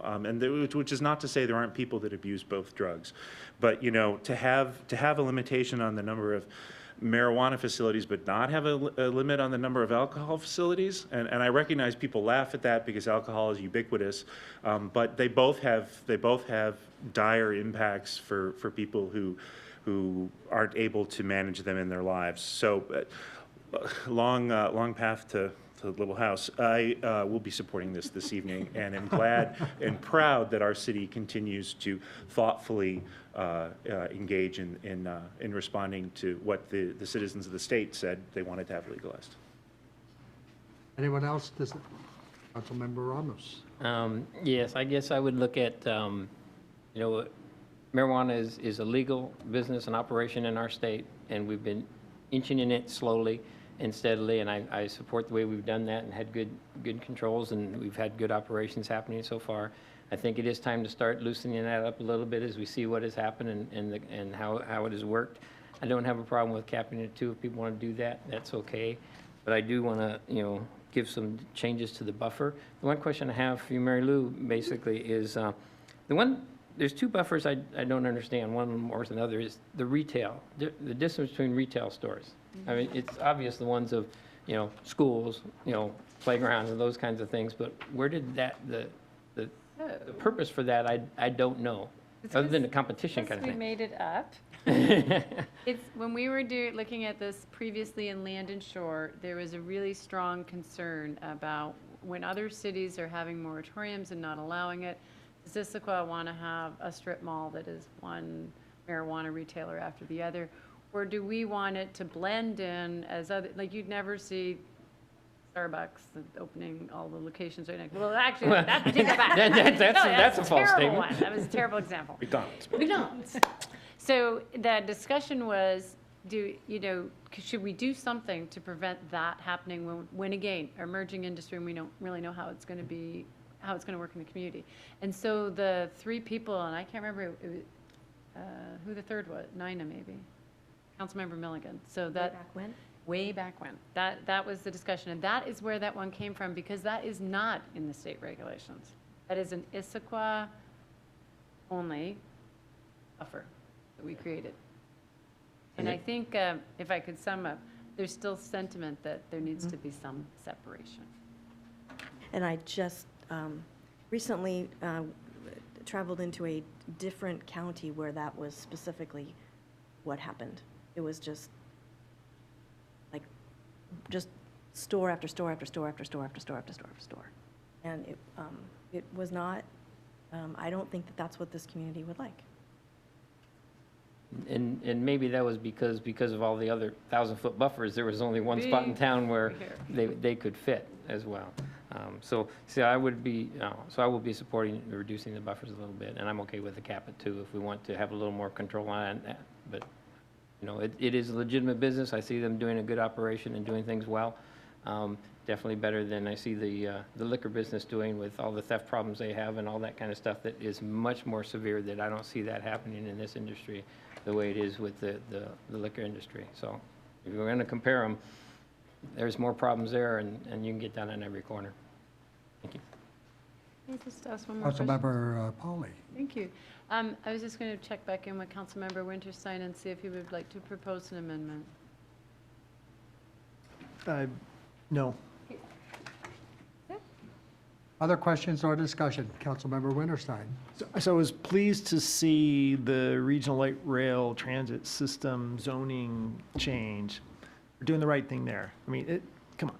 We don't need to change the whole city. Let's be smart. Let's think about that. And I'm really glad, PSRC has these big ideas and give us a lot of latitude. And even though it's really sound transit, all those guys, I think, you want to talk about keeping control of our own destiny? Yeah, we'll do it with zoning. And let's have that conversation sooner rather than later. So I'm glad that there is plenty of time for us to do that and not impact what might come with light rail. So so good. We're going to park that and take that up at another time. The other point I had is more of a question is, so why did not the shared use and non-motorized routes item continue? Why didn't we finish that? I can answer that. When we were discussing the current figures, there was just so many questions and clarifications required as to how all of this fit together that we couldn't get to an endpoint to produce a figure that everybody felt comfortable with. So it's been sent back to be worked on, and it will probably come forward this year. It just is not coming through at this time. Okay, all right. That's what I thought. Okay, thank you. Any additional questions or comments? Seeing none then, all those in favor of adopting ordinance number 2770, amending codes related to bicycle parking stations and marijuana regulations, signify by saying aye. Aye. Those opposed, that carries unanimously. Moving now to Agenda Bill 7198, November general election ballot item, local transportation projects. And we will begin a presentation from our Deputy City Administrator, Emily Moon, and then our Council President will report out on some council discussions. So Emily? Great, thank you. This will be brief, just a little introduction to tonight's discussion. The timeline that the City Council set for this topic determined that tonight would be the night to have a conversation about whether an ordinance outlining a potential ballot measure should be drafted. However, the council will not vote on an ordinance at this time, nor will the council refer the potential ballot item until possibly July. And I just want to make sure that's clear to audience members in particular. So tonight is simply the time to provide staff with direction on the ordinance. And Diane Marcotte is here, Sheldon and Kurt are here as well to help answer any questions that you might have. As part of your discussion, I also anticipate that you'll share some thoughts and some summaries of the input that you've received so far, particularly from the open house that we held last week. And that will help to shape what you'd like to see in the ordinance. So as a starting point for the conversation this evening in your deliberations, Council President Goodman put together a draft proposal, and I want to clarify that after having a conversation with Stacy, this was really her proposal just to get your deliberations started. As a reminder, these are the 9 projects that the Traffic Task Force recommended, not in priority order. And your spreadsheet in your packet includes short descriptions of each of the projects along with cost estimates, anticipated benefits, the criteria that the task force applied to those projects, and also additional criteria that I'll discuss in a minute. This is probably small on your screen, and I have some funky squares, it looks like. This is the criteria that the task force adopted, and that's listed in the black text at the beginning of the slide. In green is a summary of the criteria, so to speak, that I think Council President Goodman and Polly also heard from your workshop last week. And so they've made an attempt to summarize your thoughts and put it into words here in green. These are the 3 projects that Council President Goodman recommended as a starter for your conversation. They are Newport Way, Maple to Sunset, Newport Way, 54th to SR 900, and Providence Point Signalization. Together, they have an estimated cost of $39 million. 3 projects, but again, some variance in the level of design that's been completed to date. Also in your packet, we gave a little summary from a previous agenda bill about election timing considerations. Approximately a year ago, city staff researched election timing considerations, and while there wasn't any absolute advice about what's the right time and the wrong time, the experts we spoke to suggested that jurisdictions consider what other items may be on the ballot at the same time and whether those pair well or provide some competition for the local measure. Other considerations were whether the election is likely to have the required participation level and whether voters in each election will be less diverse or less representative than the population. As a reminder, passage of an excess tax levy, which is a funding mechanism that the task force has recommended, requires a voter participation level of 40% of voters who participated in the last general election and 60% approval of the measure. So with that, we're happy to answer any questions. Are there questions before I turn it over to Council President Goodman? Thank you. So this is to me, a very exciting time right now. We're at a very exciting point. I wanted to just briefly remind the council what we have in front of us tonight in terms of two questions. The first question is, are we going to do something? Are we going to do something now? Meaning, are we going to put a bond measure on the November ballot? And then if the answer from the council ends up to be yes, then the next question is, what does that bond package look like? So those they sound like simple questions, but they are complicated and very important questions. So in order to get the conversation started, in trying to answer the first question, I'm going to make a motion.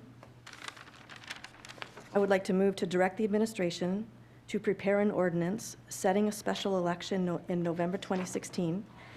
The ordinance will include the proposed funding method of an excess property tax levy, the bond issuance amount, and the purpose and projects as clarified this evening. The proposed ordinance will return to the full council for adoption on July 18, 2016. Second? It's moved and seconded. Let this discussion begin. Council President Goodman. Thank you. So for this first question, like I said in my comments, I think the time is now for several reasons. We know that transportation and traffic issues have been the #1 issue in our community for 15+ years. And you've heard me say this already, or you did last week at our work session, and I credit Councilmember Winterstein for bringing this to my attention in that and having me think about it in this way, in that in not building the bypass, the failure was in not having a plan B. And we have not really had a plan B. And so here we are talking to a large degree about what to do next. And this is an effort that's been going on now for the past 2 or 3 years as we began discussions about a mobility master plan and worked on concurrency issues and impact fees, and finally got to the point where we had a council goal where we came up with the goal of having a task force that would directly address this issue that we're talking about tonight. And I cannot imagine, after all of the work that's has gone into this the past couple of 3 years, and in particular this last, since the beginning of this year and starting last fall talking about it, I can't imagine all that hard work by the task force and all the community engagement that we've had so far, that we would now decide to delay the opportunity to actually do something. So to me, it's a no-brainer that we do something November, put it before the voters, and I will be supporting the motion and looking forward to talking about what that package looks like. Councilmember Ramos. Simple answer is yes, I agree with you. We need to do something. We do something now we've been building, and to not do anything would just be not the right move. We'll agree on the size and all that stuff, but we need to do something. Councilmember Martz.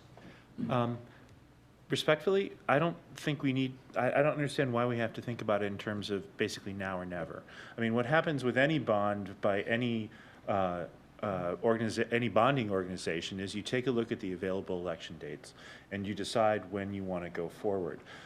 I believe we do need to put forward a bond in the very near future. I think it's critically important.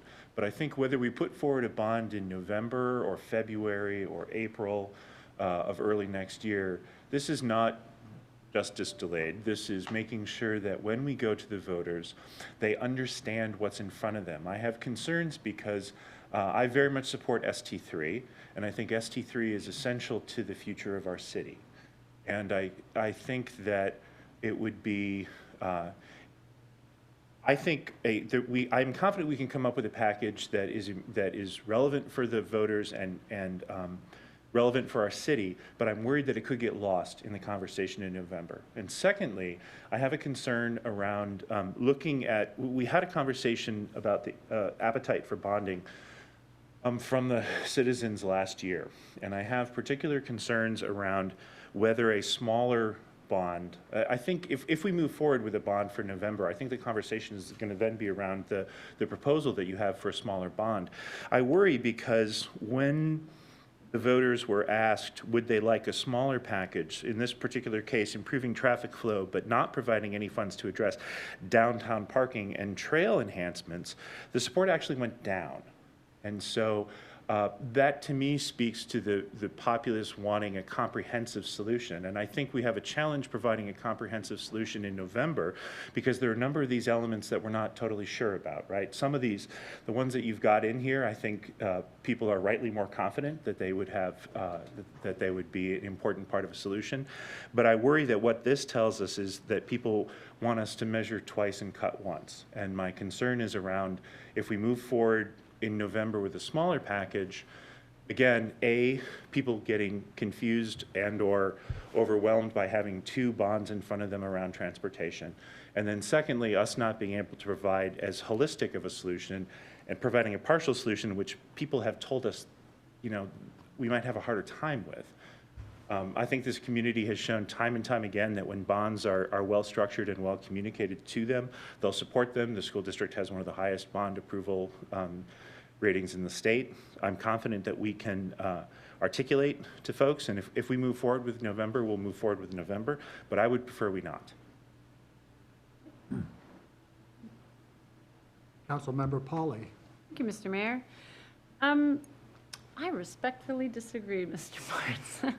I'm a yes. I'm a yes on we should go to bond. I am heavily leaning towards November, and seeing more information might be convinced that there might be a better date. But I'm thinking November, and I'm thinking yes. And just in general, the city and the council have efforts on multiple fronts to deal with congestion and mobility. But the one that we're looking at now is just a tiny piece of it. It's a very important piece, and what I think of it is packaging it up is it's more of the neglected ongoing upkeep and infrastructure that we should have been doing for the last 15 years. These roads, some of these roads on this list should have already been touched. They've already been designed. So to me, I think there are really great projects in here that we just need to get going with. The question you brought up about have we made it clear, you know, do we have enough information to know what people are be voting on or not? I do have some questions that I'd like staff to address tonight in terms of some of the other projects, because in my comments at the last work session, I don't have a number in my mind yet of 71 or whatever. What I'm more interested in is projects that are shovel-ready, that should have been done, regular infrastructure upgrades we should have done 15, 20 years ago.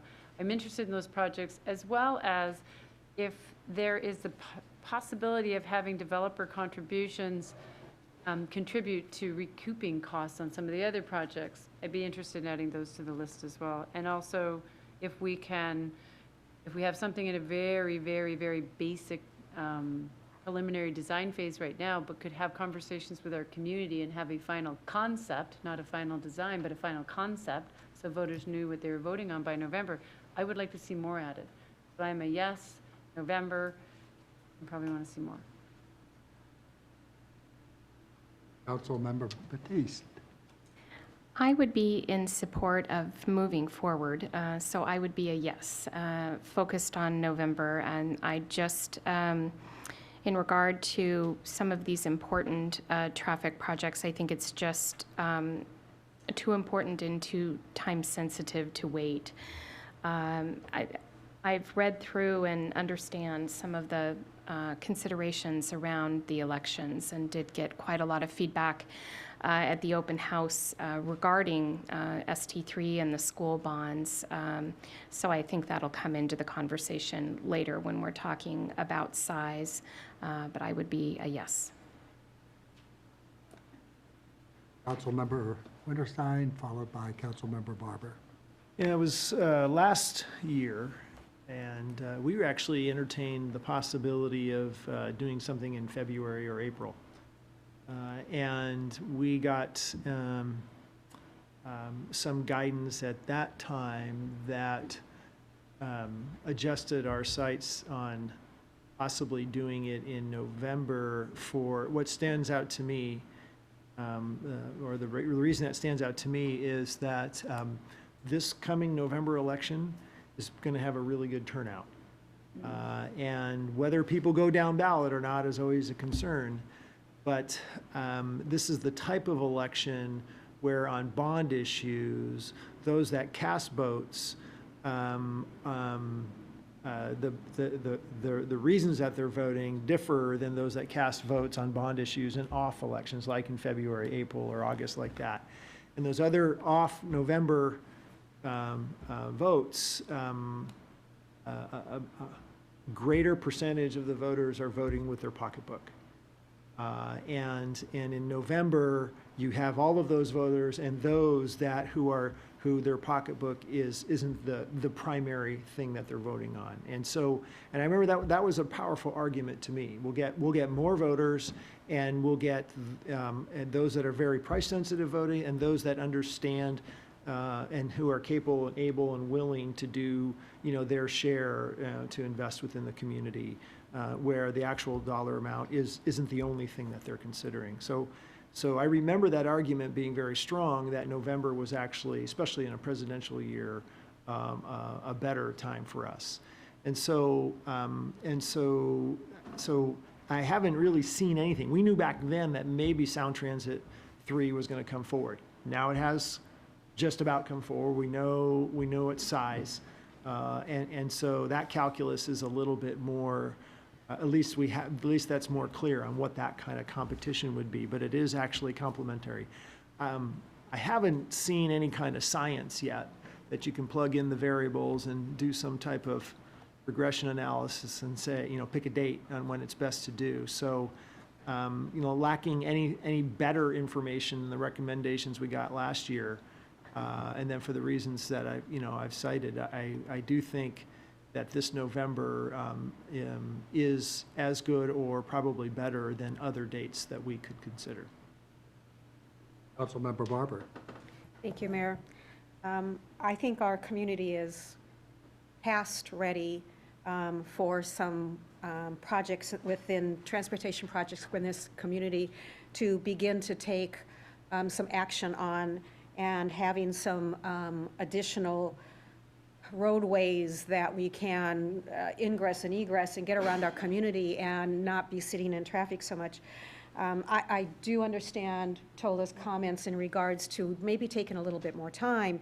Maybe if we took a little bit more time, had a better opportunity to study this, to send it out to see if someone couldn't bring us back and do some surveys, that maybe we could come back with a bond measure that has a few more projects on it.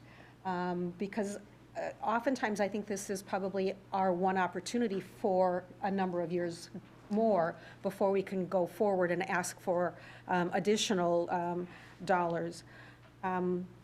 So I'm really on the fence, but I really want to also see this move forward. I want to see something happen in this community, and I think we've got a couple of good projects here. So I will not be holding back, but I will be voting yes, as it sounds like there's a majority moving forward with it. But I think had we, I've sat on a number of the bond measures as Parks Department was working forward with it, and they really truly did a lot of surveying of the community. They had a real strong understanding of exactly how far they could go before they hit that wall in which they couldn't go any further. I don't think we've really taken that step on this process. We're trying to push it a little bit fast, and maybe it would have some merit to push it out for just the next election cycle. But on the other side too, it's just really time we start to do something within our community, and we begin to return some promises that we've had to our citizens, that we understand the issues that they have, and that we are stepping forward to do something about that. Thank you. Other questions or discussion? Councilmember Pauly. Question for the council president. Just wondering how the process works in terms of if we're hearing, about the two questions. How do people feel about going to bond? But then also, what does the package look like? Are we at what point able to ask staff to come up and maybe answer some questions about, because what the package looks like Sure. I need to ask a few more questions. Oh, of course. So so it's a two-step process. One is, are we going forward with something in November? And if the answer is yes, then talking about the package, and then that would be, I think, the time for questions regarding that question. Thank you. Other questions or discussion? With this process, 1-2 process, is the dollar amount able to change? I mean, we've got 39 million up here with 3 projects. Yes. Is there the ability to change the projects, to change the dollar amount? So do you want, so I can address how that ended up in the agenda bill right now, if that would help clarify things. So there was a need to, because of the timing, because there's an early August deadline for putting something on the November ballot. If we wanted to do that, there is you look at the calendar and you go work backwards. And at some point, you have to direct the administration to prepare an ordinance regarding that ballot measure. And so the timing is such that that needs to happen at this time. And so Emily, I worked with Emily late last week, after we had the work session and after we had the open house, and came up with projects that were based on not only the traffic task force recommendations, but also the recommendations that, or the criteria, and also the criteria that I heard council members talk about at the work session on Monday. And then also used the filter, my own filter, what I heard talking to people, had public meetings Wednesday, and all the comments we've heard in the last few weeks, and just put together just a straw man proposal just for us to begin talking. This is not an up or down thumbs vote on those 3 projects that are on that list. We have the ability to, as a council, create a list.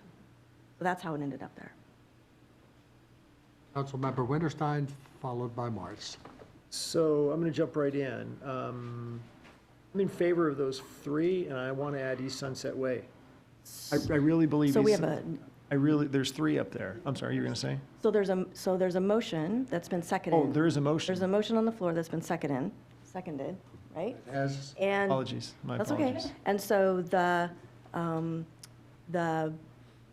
Okay. would be to answer that question first, and then if that passes, then talk about what that project list would look like if the decision is to go to the ballot in November. Councilmember Martz.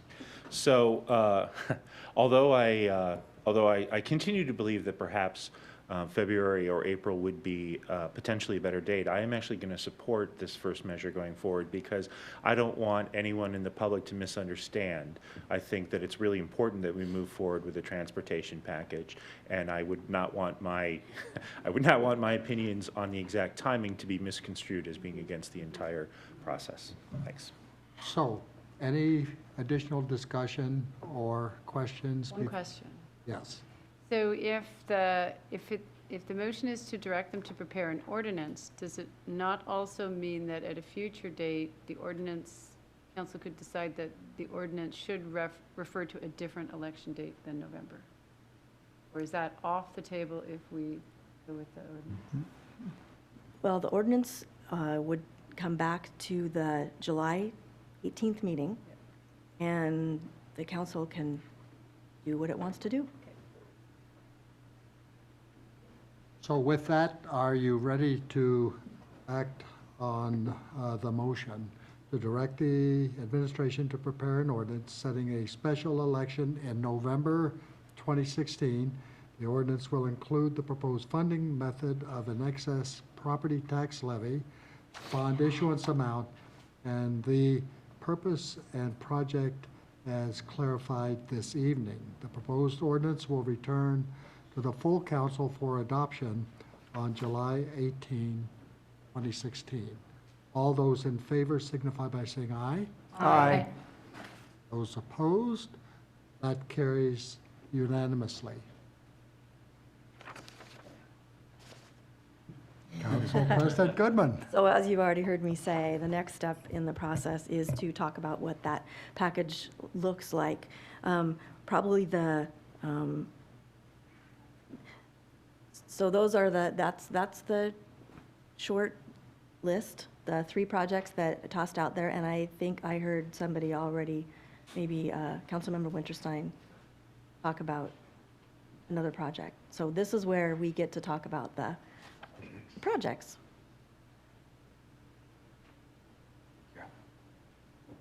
Did you put the full list up?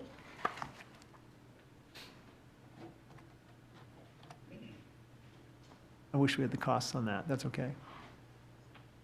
So I wasn't able to participate in last week's work session, and I was pleased to see the results from it. I thought that the additional criteria that you discussed made a lot of sense. I have a lot of respect for what the task force did, a task force of citizen volunteers whose hearts are in Issaquah and nothing but for the very best of Issaquah. And they put a lot of time and effort, and I love the fact that they were very structured in how they approached things, and that they had criteria, and they used a very structured manner in which to assess the various projects.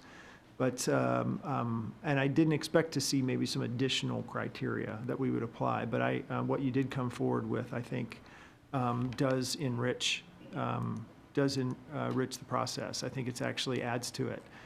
And some of the things that have jumped out to me, from that and from this list that you have here, Stacy, or the ones that we added. I mean, the 5th one, it's spoken as a negative. It says, not likely a good candidate for near-term redevelopments / private partner opportunity.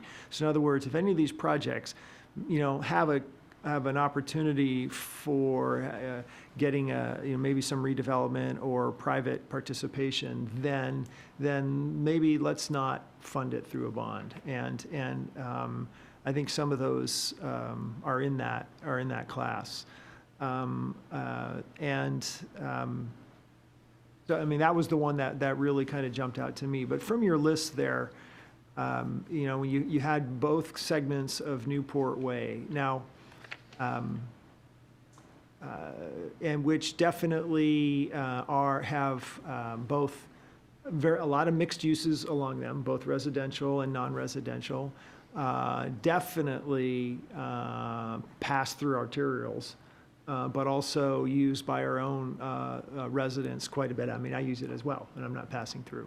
Both use those roads quite a bit, and so. The Newport Way segment in front of the elementary school, my gosh, if you want to get out, that has some real issues, and the plan here is a little bit about capacity. The whole corridor has to really be completed to really improve the capacity or the efficiency of that roadway. But even as we're designed it here, or as it's suggested here, the Maple to Sunset project will definitely improve circulation for people getting on and off that roadway, especially at peak use times.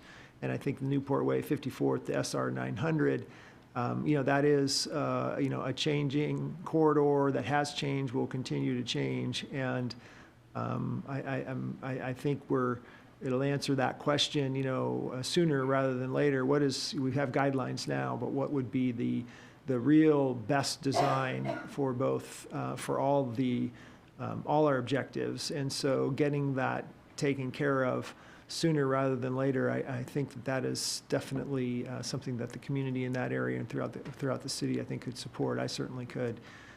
You have also then the Providence Point signalization, which, and I really don't know what to say about that, other than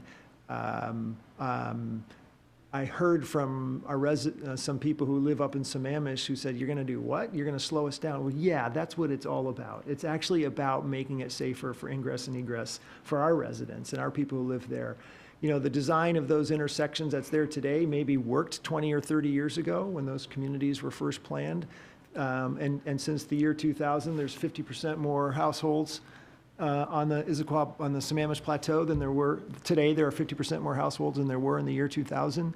So quite a bit has changed, and that corridor use has changed quite a bit. And so both for efficiency and improved safety, then, and we know that the local support for that is very strong as well. So those projects are very easy for me to continue to support. But I already threw out the East Sunset Way. We had quite a bit of conversation about that in infrastructure. We had quite a few residents of that area come through, and some of their comments I agreed with, some of them I didn't. And at that time, I think the committee, we were pretty consistent. We were, all of us were, hey, administration, there's a lot of capacity, there's a lot of width there to work with. Parking, we can't take it all the way. And I think and it was a conceptual design. It had a 17-foot corridor segment just for bicycles. And that is, I know personally that is, there's a lot to work with there. And if we can, redesign that cross-section and improve, that roadway, I do think the center turn lane would make a difference. I do think, the better sidewalks and bike lanes will make a difference. It's also a very important roadway for ingress and egress out of the valley floor, either from the highway or from the plateau. So as long as we can address the concerns about parking along that way in whatever we design, then I want to support East Sunset Way being added to the list. But we have to address, the parking concerns. To me, that's an absolute. If we can't address the parking concerns, then I'm going to say take it off. But I want it on. I want it, and I want to see, an updated design that does address those parking concerns. And then, so just to conclude, the rest of them on there, I want to hear what the other, comments are. I think that some partnerships and redevelopment that can have a big impact on some of these, and so leaving them to be addressed through those means, I think that would be very prudent for us to do it that way. Councilmember Martz. Thank you, Mr. Mayor. So if you go back and take a look at the maps that are available on the city website, one of them is the non-motorized corridor map, and it dates from 2008. And I just want to point out that East Sunset Way is listed in yellow, and what yellow means is that's a midterm effort, and that is planned to be done within 6 years. This was in 2008. I think that for non-motorized corridor in the city, taking a look in the city as a whole, East Sunset Way is absolutely the #1 non-motorized corridor issue right now. The detour that you have to take, the folks coming down the east side of Squaw Mountain or folks that are in Old Town, the detour adds about 2 miles to your route, and it puts you through exit 17 or just north of exit 17, which has a lot of traffic around it and doesn't need more bicycles and pedestrians going through there as well. East Sunset Way allows folks in the southern part of the city to head straight up the hill towards the recreational opportunities that are available both in the Highlands and beyond at Duthie Hill. And so I think that East Sunset Way is just critical. If we're going to do anything for non-motorized in this package, I think that East Sunset Way is an essential addition to what we would do going forward.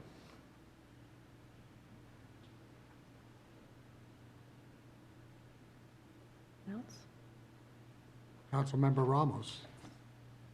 So, we're talking about projects, but I'm also looking at money, because that's the critical thing. And one of the things I try to talk to as many people as I could is, there's lots of things here, but what are you willing to pay for? And so when I'm looking at these, I have the dollar bill attached to each of them very clearly, and because that's what's going to come out of somebody's pocket. And I'm very sensitive to that. There are many people in this community that, can pay this and wouldn't be a problem, but there's a lot also that would be a problem. So, and not knowing exactly you know, the information I have is anecdotal. It's by talking to as many people as I could talk to, and some of the past, you know, last year's survey and so forth. So trying to put together what I can, and in my mind, that means keeping it fairly small.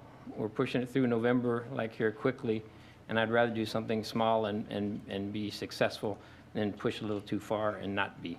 So in that way, I see Providence Point is strictly a safety thing that we need to address, and I would include that one. That's just pure safety that has to be dealt with. It's ready to go and has been sitting for a while. Newport Way, East End is the one that, of all these projects, that deals more with capacity than the other ones. And then we've been working towards that. We're working on it. We've already gotten some additional funding that way. We're going for additional grants that way. It's a project that's really moving on down the road. So we'd like to keep that, you know, that one moving. So with those two, and I'm not sure how to figure the exact dollar amounts because we've got the additional $3.6 million in there, so I'm assuming that would reduce the cost of that. That would add up to $29.4 million for me, and just those two projects, which keeps that, from the property tax standpoint, at just under about $90 per $500,000 assessed property. So that keeps it in a pretty nice range for me, and if you can get something like that going, I think it'd be great. The other ones are, I mean, there's nothing against any of those other ones. I'm just trying to do ones that are the most ready to go and where we can have the most effect. And I think that's where I would be willing to go on the size of the package, just those two at this point in time.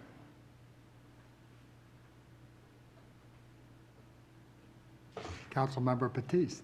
Thank you. I wanted to echo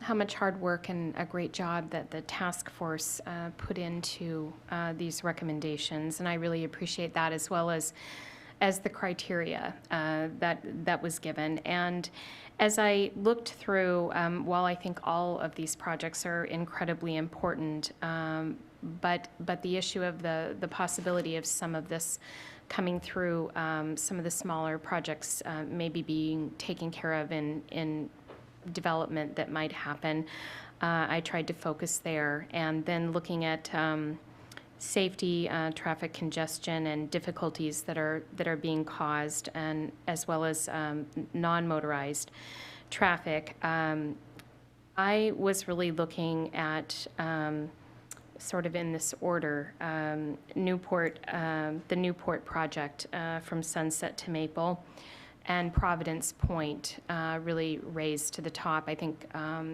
Providence Point and Newport,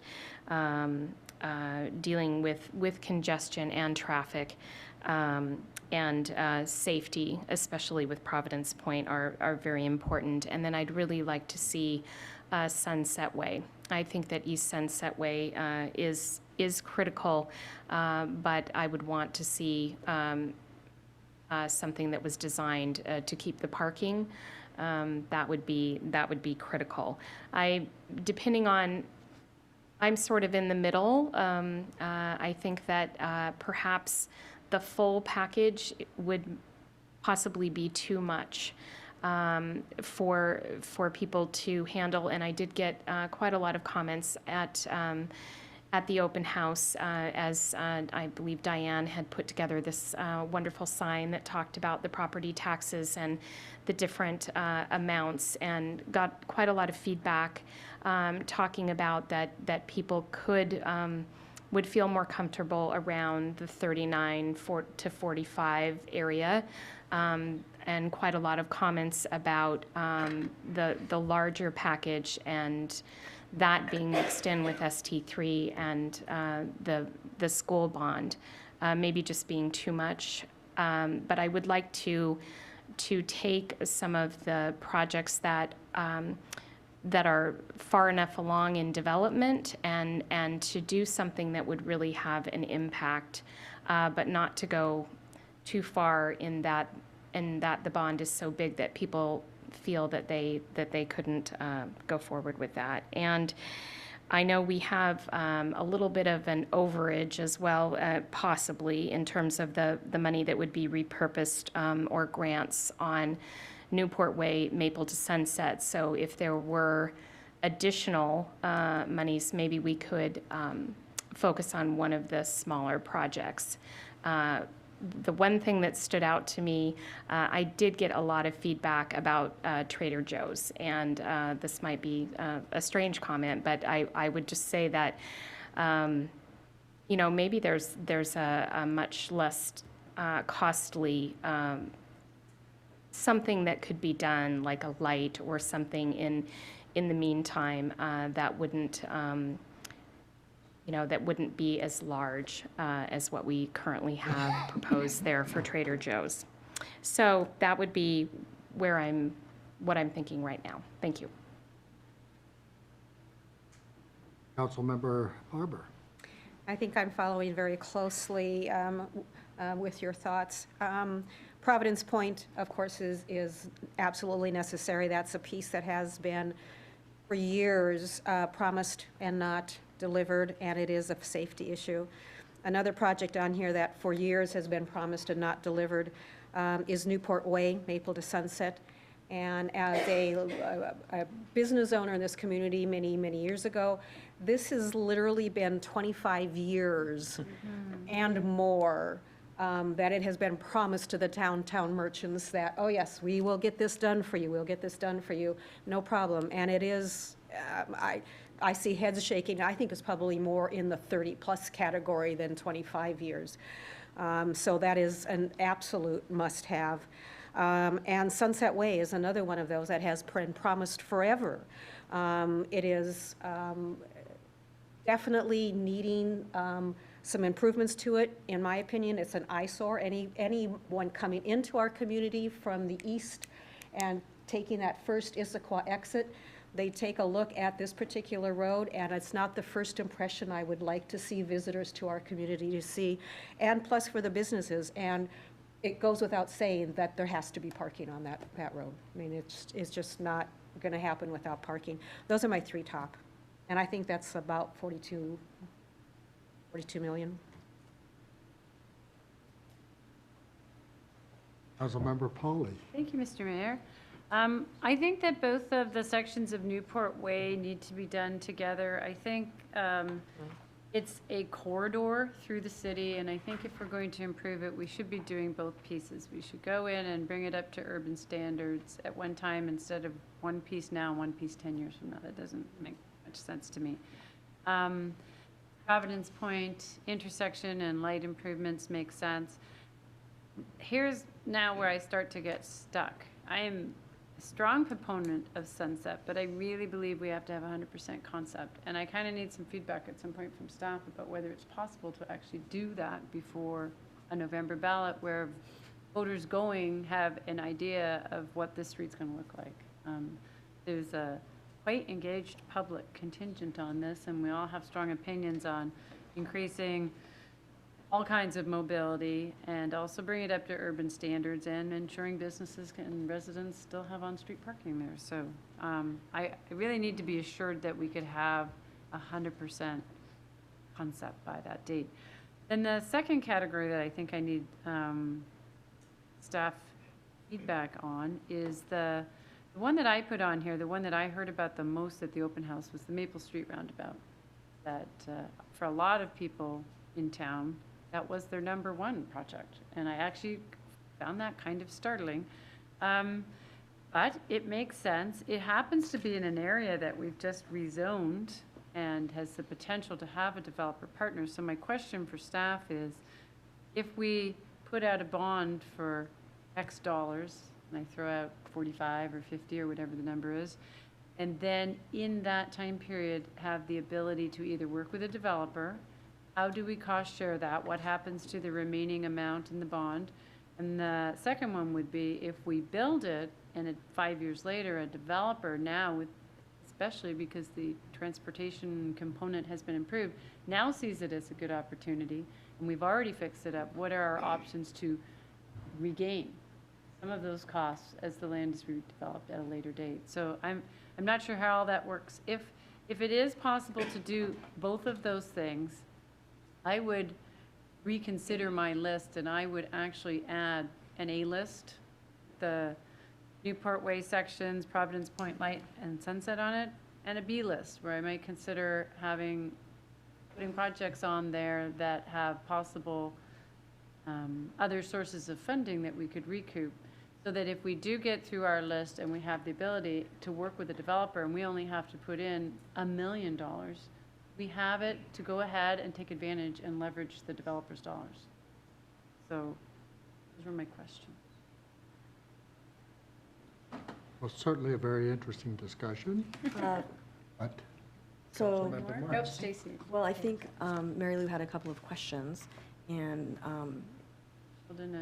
Sheldon and Diane some are here. other folks are here that potentially might have answers to those questions. Good evening. I'm Sheldon Lynn, Director of Public Works Engineering. Councilmember Pauley, your question regarding, I guess there was two components to it, dealing with working with development and specifically the project at the Maple Trader Joe's, correct? If the city was to build that, since the project is not on any list for concurrency or non-motorized, there would not be an opportunity to recoup any of the cost. However, if the project did make it on the bond issue, we would be working very closely with the property owner to get a partnership so that they would contribute to the construction of that project. No guarantees, because we haven't had those open conversations yet, but we would certainly work with the property owner to try and ensure a fair share from the property owner. The other question regarding the bond issue and the like, I think that's a question for the finance director. You could answer the 100% concept design if you think whether or not it's feasible between now and November to have a concept. I think staff can prepare a concept. Whether or not we can garnish 100% support out of the community members along Sunset Way as well as throughout the rest of the community associated with that, I'm not sure we'd be able to have that type of solidification around a certain design. Would we be able to follow the pilot process we talked about the other night with design charrettes? We could begin that process. I'm not sure it would finish, though, in time for the bond measure.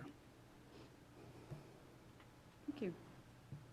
Mary Lou, could you clarify for me exactly what you mean by 100% concept?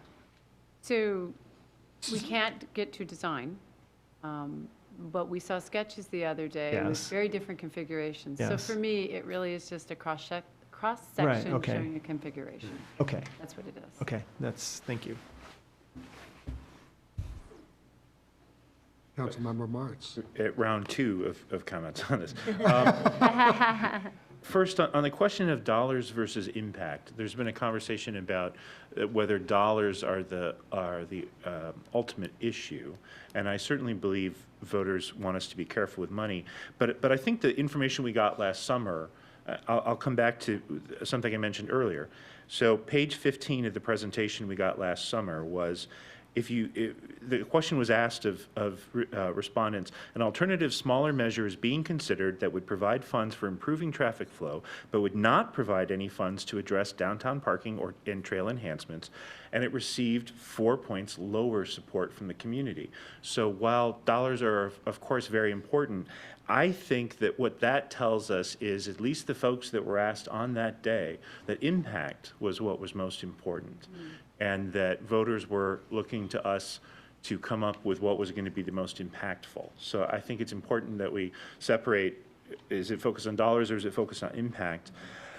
I understand the concern about the 100% design, but I'll also say that I think it's certainly the administration has heard tonight about the council's concern about parking on Sunset, and that I think that, you know, if you look at, for instance, the school district, they don't necessarily have, like, if they're going to put out a new high school, they don't necessarily have the design for the new high school out, right? What they have is historical trends, and they know how much it costs them generally to do a high school.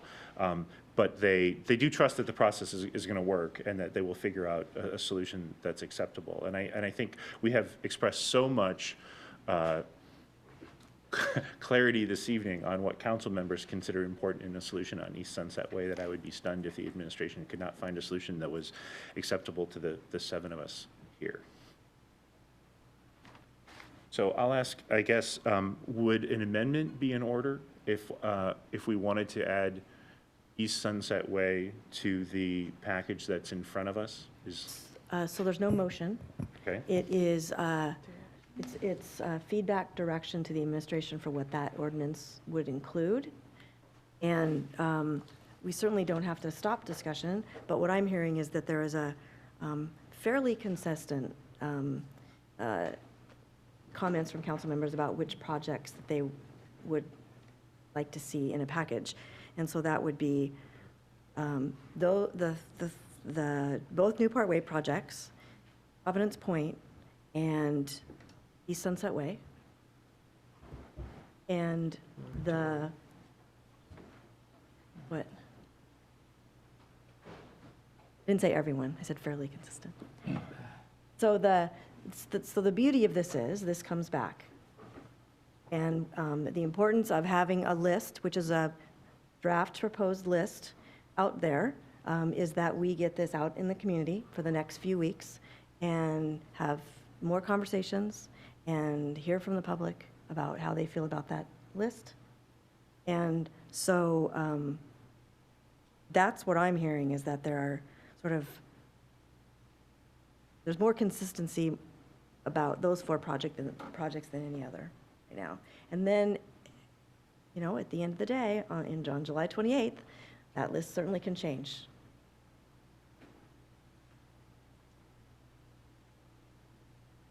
Just consulted with the city administrator, and I did not catch Emily's eye, but I believe the administration has enough information from this discussion to put together a draft list based on what we have heard this evening. I did hear a comment that maybe there's an A list and a B list, but I think we have enough information to come back based on what we heard, so we can have share that with the community and then have a robust discussion around, is that the right list, and what tweaks need to be made. Councilmember Ramos. I just like to add a few more comments in before you go on that. One, I guess, some of what we would do here is, I think, is, you call it packaging, if you will, or how we explain this to what it's going to do. And some of the stuff Councilmember Martz talked about is what people wanted was traffic flow. And I think these projects are great, but to me, they're really addressing our infrastructure lacks versus really going to make a big dent into traffic flow. I think the Newport Way East one is the one that will have the most impact, but the other ones are not going to increase capacity really much to that extent. And if we try to keep saying we're going to increase capacity and have better traffic flow, I think it's a little bit of careful how we state that as we go forward. So that's that. And then my other concern on, just because of all that, the input we've had on Sunset East, is that also explaining that, because if we don't have that explained very well, I think there will be some very big concerns on that, on where you're going. And you mentioned 100% or 100% concept design, which it kind of would go against our process to involve the public from concept to build. The pilot process we're talking about, to have them build all the way through that and try to get that done in the next 2 months would, I don't see we could get to that point, as Sheldon said. And so I'd be concerned with that, because otherwise it would be rushing that, and then we wouldn't do it the way we want to do it. And so I just have some very big concerns on that. I'd love to get Sunset done and have it look a whole lot better than it does right now. That's not an issue at all. It's just how we can get there, and that's one I have a feeling we can't get there that quickly on. Council President Goodman. Thank you. I think what I heard, and I wanted to just reiterate what I heard, is we heard about the roundabout being a very popular project. but concerns about the price tag and the potential for develop private partnerships with that. But I heard Councilmember Batiste talk about the notion that maybe we could get that addressed in some way with a smaller price tag that isn't a full roundabout. And so I think that we might be looking at ideas from the administration about how we might be able to address that because of the public's interest in it. And then I also heard, I'll say it a little bit differently, that East Sunset Way, I think the number one issue is parking. I think really what we would want is to figure out a way that we can provide some assurance to the folks that have concerns about what the future of that road might look like, and so how we can make them feel more comfortable that they are part of the process and that we've heard them.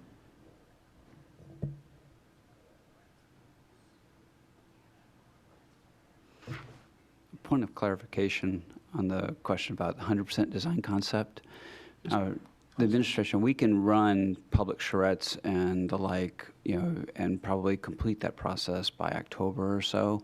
It'll give the public an opportunity to see and give input as to what the roadway would look like along East Sunset Way. As Councilmember Ramos was saying, it wouldn't be 100% set in stone because there's more process to continue. But we can certainly run that process between now and October. Sheldon, between now and October, is that between now and the 1st of October? Or is it between now and 30 October? And 15 days before the rescue. election. Well, I think what we would like to do is take just a little bit of time to try to put together the process that we would use. So we'll take the draft process that we shared with you at the work session. We will apply it to this particular project. We will define points in time when we would want to have various charrettes and other engagement opportunities. But I think the commitment is that whatever we think is the necessary end date for having that concept in hand so that we can communicate it effectively to the community, that's our target, that's what we will hit. So we all know the election is at the beginning of November. We need to have the word out well in time before that. And so as early as we can get it done would be our commitment.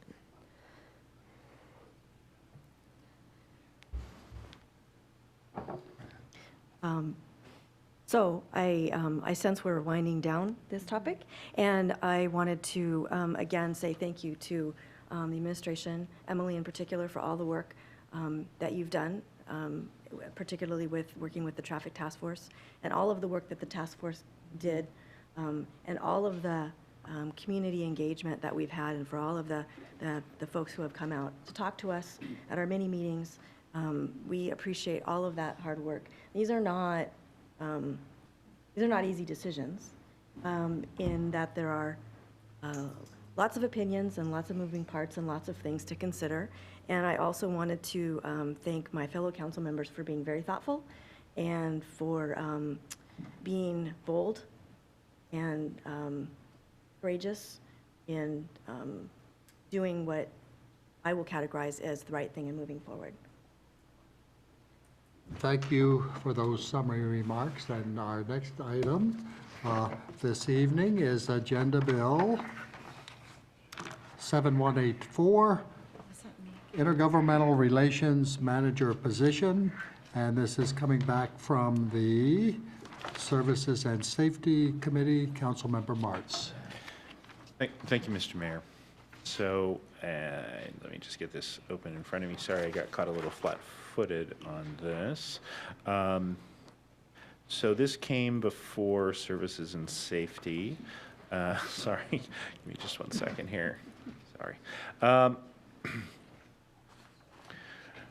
So the City Council adopted the regional agenda in order to effectively enhance the city's ability to achieve its policy goals. The regional agenda also included several committees to which the mayor, staff, and council members are to be assigned. The Intergovernmental Relations Manager will provide, the vision for this position, will provide executive level support to the council members on these committees and coordinate with relevant staff from other departments. This position will also represent the city on various regional committees as assigned and will manage the contract with the city's lobbyist. The city completed a market analysis to determine an appropriate salary for the proposed position. Positions in the market with comparable responsibility for developing a legislative program, providing strategic direction, and promoting regional relationships were reviewed and included. Because this position will not have responsibility for executive level operations, it was not matched to department or divisional directors.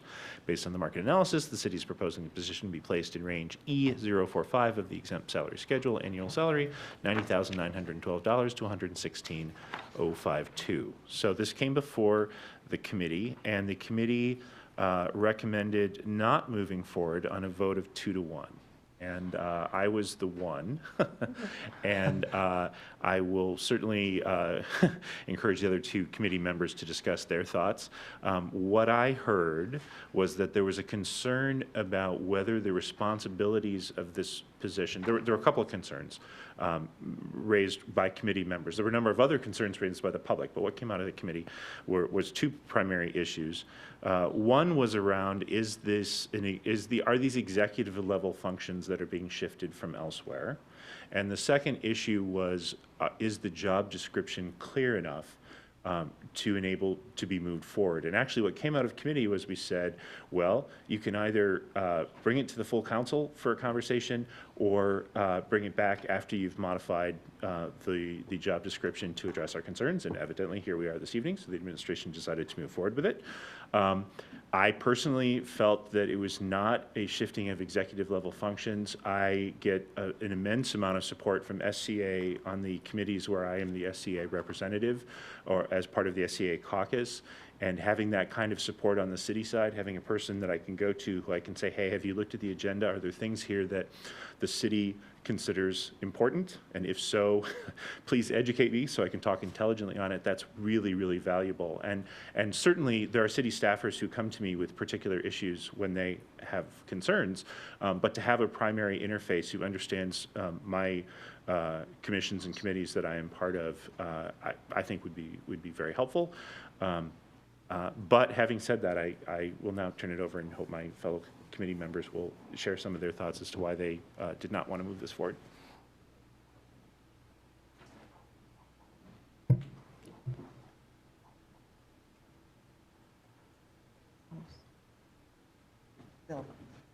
Oh, Councilmember Ramos, I'm glad I see someone wants to speak. So on our discussions, as Tola said, what I was looking at was, it felt, if I took this as taking the job, I felt inconsistencies in the way things were described, and I would be a bit confused. And I'm not showing exactly what the position is doing. I support our regional agenda, and I want to work towards that. I'll clear that up. But like right here, the summary statement that Councilmember March just read was, Intergovernmental Relations Manager will provide executive level support to the council members on these committees and coordinate with relevant staff on other departments. That's like the summary statement. And then as I got further into the actual job description, it talked about more other things, direct executive administration jobs. And then when you get the essential functions, which there's 8 bullets of the essential functions, it got down to the 6th of the 8th bullet where it said assist mayor, city administrator, deputy, and the council in policy development and implementation of long-range strategic planning. It's the first time the council's mentioned. So it seemed like it was where the person would really fit between working with council and with the mayor's office and staff. It was just confusing to me, and I wasn't sure where it was. And so that's what my thought was. Go back and let's clean up the position description to match what I thought was the concept and the plan behind what we wanted this job to do. Fair enough? It was much more relation to council than the PD wrote it as mainly supportive staff. Councilmember Barber. Thank you, Mayor. And I also concur with what Bill was just talking about, but even going further, the next bullet down is conduct research analysis and prepares executive department staff reports, recommending proposals for new programs, grants, services, and equipment. I guess maybe it was more that it was coming mid-year, that we're asking for a very large additional contribution to salaries, and I didn't feel that I understood well enough and had it been presented and clarified well enough as to what exactly the job description was going to be and what we were going to gain from this position and what outcomes and benefits we would be receiving from this position. Councilmember Pauly. Thank you. That's very helpful, actually, to hear the conversation, since we don't tape those meetings, and so that was good to hear the pros and cons. I actually, when I read the agenda bill, was not confused in what the position is doing. I think it's hard when you don't have something to compare it to within your organization to fully understand how it's going to function. But it seemed fairly clear to me it's a staff position. It's not a council support position. It's working with staff and council members to accomplish our regional goals, but it's more similar to what Doug Levy does for us down in Olympia. And so I'm in support of the position description as written. I think that, you know, just even talking about the transportation issues tonight, Issaquah's on the urban side of the growth management line on I-90. I mean, we should have had this a long time ago. I was surprised and amazed and so ever grateful to Councilmember Winterstein and Goodman when they brought up this concept a couple of years ago of developing the agenda. This is the resource that helps us start to work on this agenda in a more cohesive, coherent manner. So I'm in support of the position just the way it's been written. Councilmember Batiste. So I am in support of this position and a very strong proponent of the regional plan and everything behind it. In terms of the job description, I think it's probably a good idea to take it back and just have it clarified and cleaned up just a little bit. I too understand it as I'm reading it, but there are a few areas that I think need some clarification. One question that I had would be if there would be some coordination between the administration and the mayor and council leadership in terms of what committee or board positions this person would be on. And the other thing that was sort of glaring to me were reporting structures. So forgive me, this is me and my HR hat, but I think that being a person that would take the job, that there could definitely be some confusion about reporting lines and just how to navigate the kinds of waters that they would be navigating in this. And I think that if we could just have a little bit of clarification in the language and have it come back, that would be great. Thank you. Councilmember Winterstein. Thank you, Mariah, and that's a good lens through which to look at it, as would I take this job? And I'm gonna, and the essential functions, and not if I would take this job, but from someone who may be considering this, you know, is this, is this clear enough, or is there any potential confusion, especially on duties and responsibilities and who your master may be? And to me, where this got confusing is in the essential functions. Bill mentioned it earlier in the 6th bullet. All of a sudden, it gets pretty broad, long-term strategic plan. I go, what is that doing in there? And I think all here, we have kind of a concept of what it is, but if we all win the lottery tomorrow and decide to change our careers, the people that follow up upon us might not know what we really mean by that.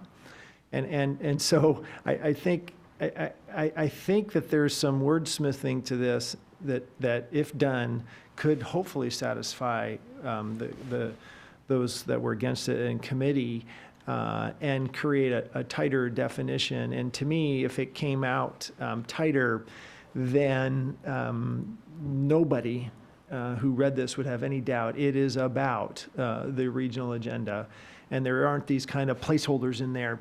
And you could do some of this strategic planning for the administration. That's what got my attention. So I think Mariah's right on. Send it back to committee to do that. And we don't have a motion, so I'm going to make that motion that I'm going to make a motion that we send this item, back to Services and Safety to review a revised job description and for return for the council for action at the next possible opportunity. Second. Second. Did I hear a second? Eileen. It's moved and seconded. Additional questions or discussion? Thank you. Councilmember Goodman. I'm going to support the motion to have it go back to services, and I'm Chair of Services and Safety. I'm hoping that is okay with you. So I just have a couple of comments. I agree that needs a little bit more work. This, typically, we don't get into the weeds with job descriptions and specifically what they're doing. But this is different. This is a brand-new position. And it's not just a new position within the city. It is a brand-new type of position. And it's not the same. It's very similar to, and I liken it to what you said about Doug Levy implementing or helping us implement our legislative agenda. But it is different because we have a very unique, we have created something very unique, and that is the regional agenda. So this position is new and different. And so although I acknowledge that we don't normally get down in the weeds, I think it's very important in this case that we get it right from the get-go. Any other questions or discussion? Councilmember Winterstein. Just want to just a different level of comment. All of these topics tonight are connected. The transportation package that we're talking about. What are we talking about? And I'm going to borrow some comments that I've gotten from Stacy and others. Our great city, is at this nexus. We're this regional crossroads, right? Everybody, we all know geographically and what's happened with growth and where it can and cannot happen. We all know what that has done over the years and is doing to us now. But we haven't always been in control of what's been happening to us, especially with transportation. That's why the transportation package that we're talking about right now is only one element of a multi-pronged strategy. And working regionally is a big part of that. But even that's not the end of it. And so, what we're trying to do is really, get control back. And this position, and it's perfect to compare it to the state lobbyist because that was the initial motivation. So to think that we are thinking broadly and strategically and long-term enough that we can actually staff and direct individual with resources behind them, working with administration and the council, to get out there and to fight for Issaquah, and to make sure that we're on message, we're on point, we know who the players are, we know who the influences are, whether they be school districts or transportation entities or other jurisdictions. I mean, all of this rolls up, and that's what we're trying to do. And Stacy used this phrase to me recently, and we're fighting to take Issaquah back. This is our town, and this is part of us stepping up and owning that responsibility. So that's the context in which I see this. And how it's related to transportation as well. Okay, any additional comments, discussion, or questions? And to the maker of the motion, I'm assuming you would like this returned back to the council at our 1st of August meeting? I said as soon as possible. Okay.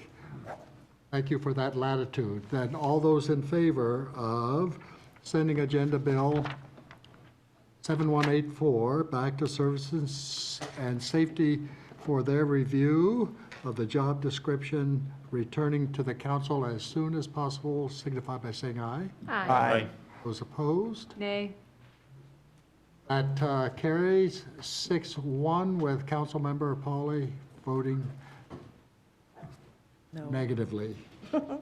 No, that's voting no. Excuse Mary Lou, I am sorry. I apologize. Brad, It's been a long night. 10 to 10. It's okay. We're going to get punchy. Oh, that was a great vote. Moving now to good of the order. Do any council members have anything for the good of the order this evening? Right. Councilmember Batiste. So very quickly, AB 7204 on the consent calendar was a Human Services midterm appointment for Derek Franklin, and that is due to my vacancy on the Human Services Commission. And I just want to congratulate Derek and thank him and the rest of the Human Services Commission for their service and dedication to the city. Thank you very much. Anything else for good of the order? Seeing none then, we are adjourned.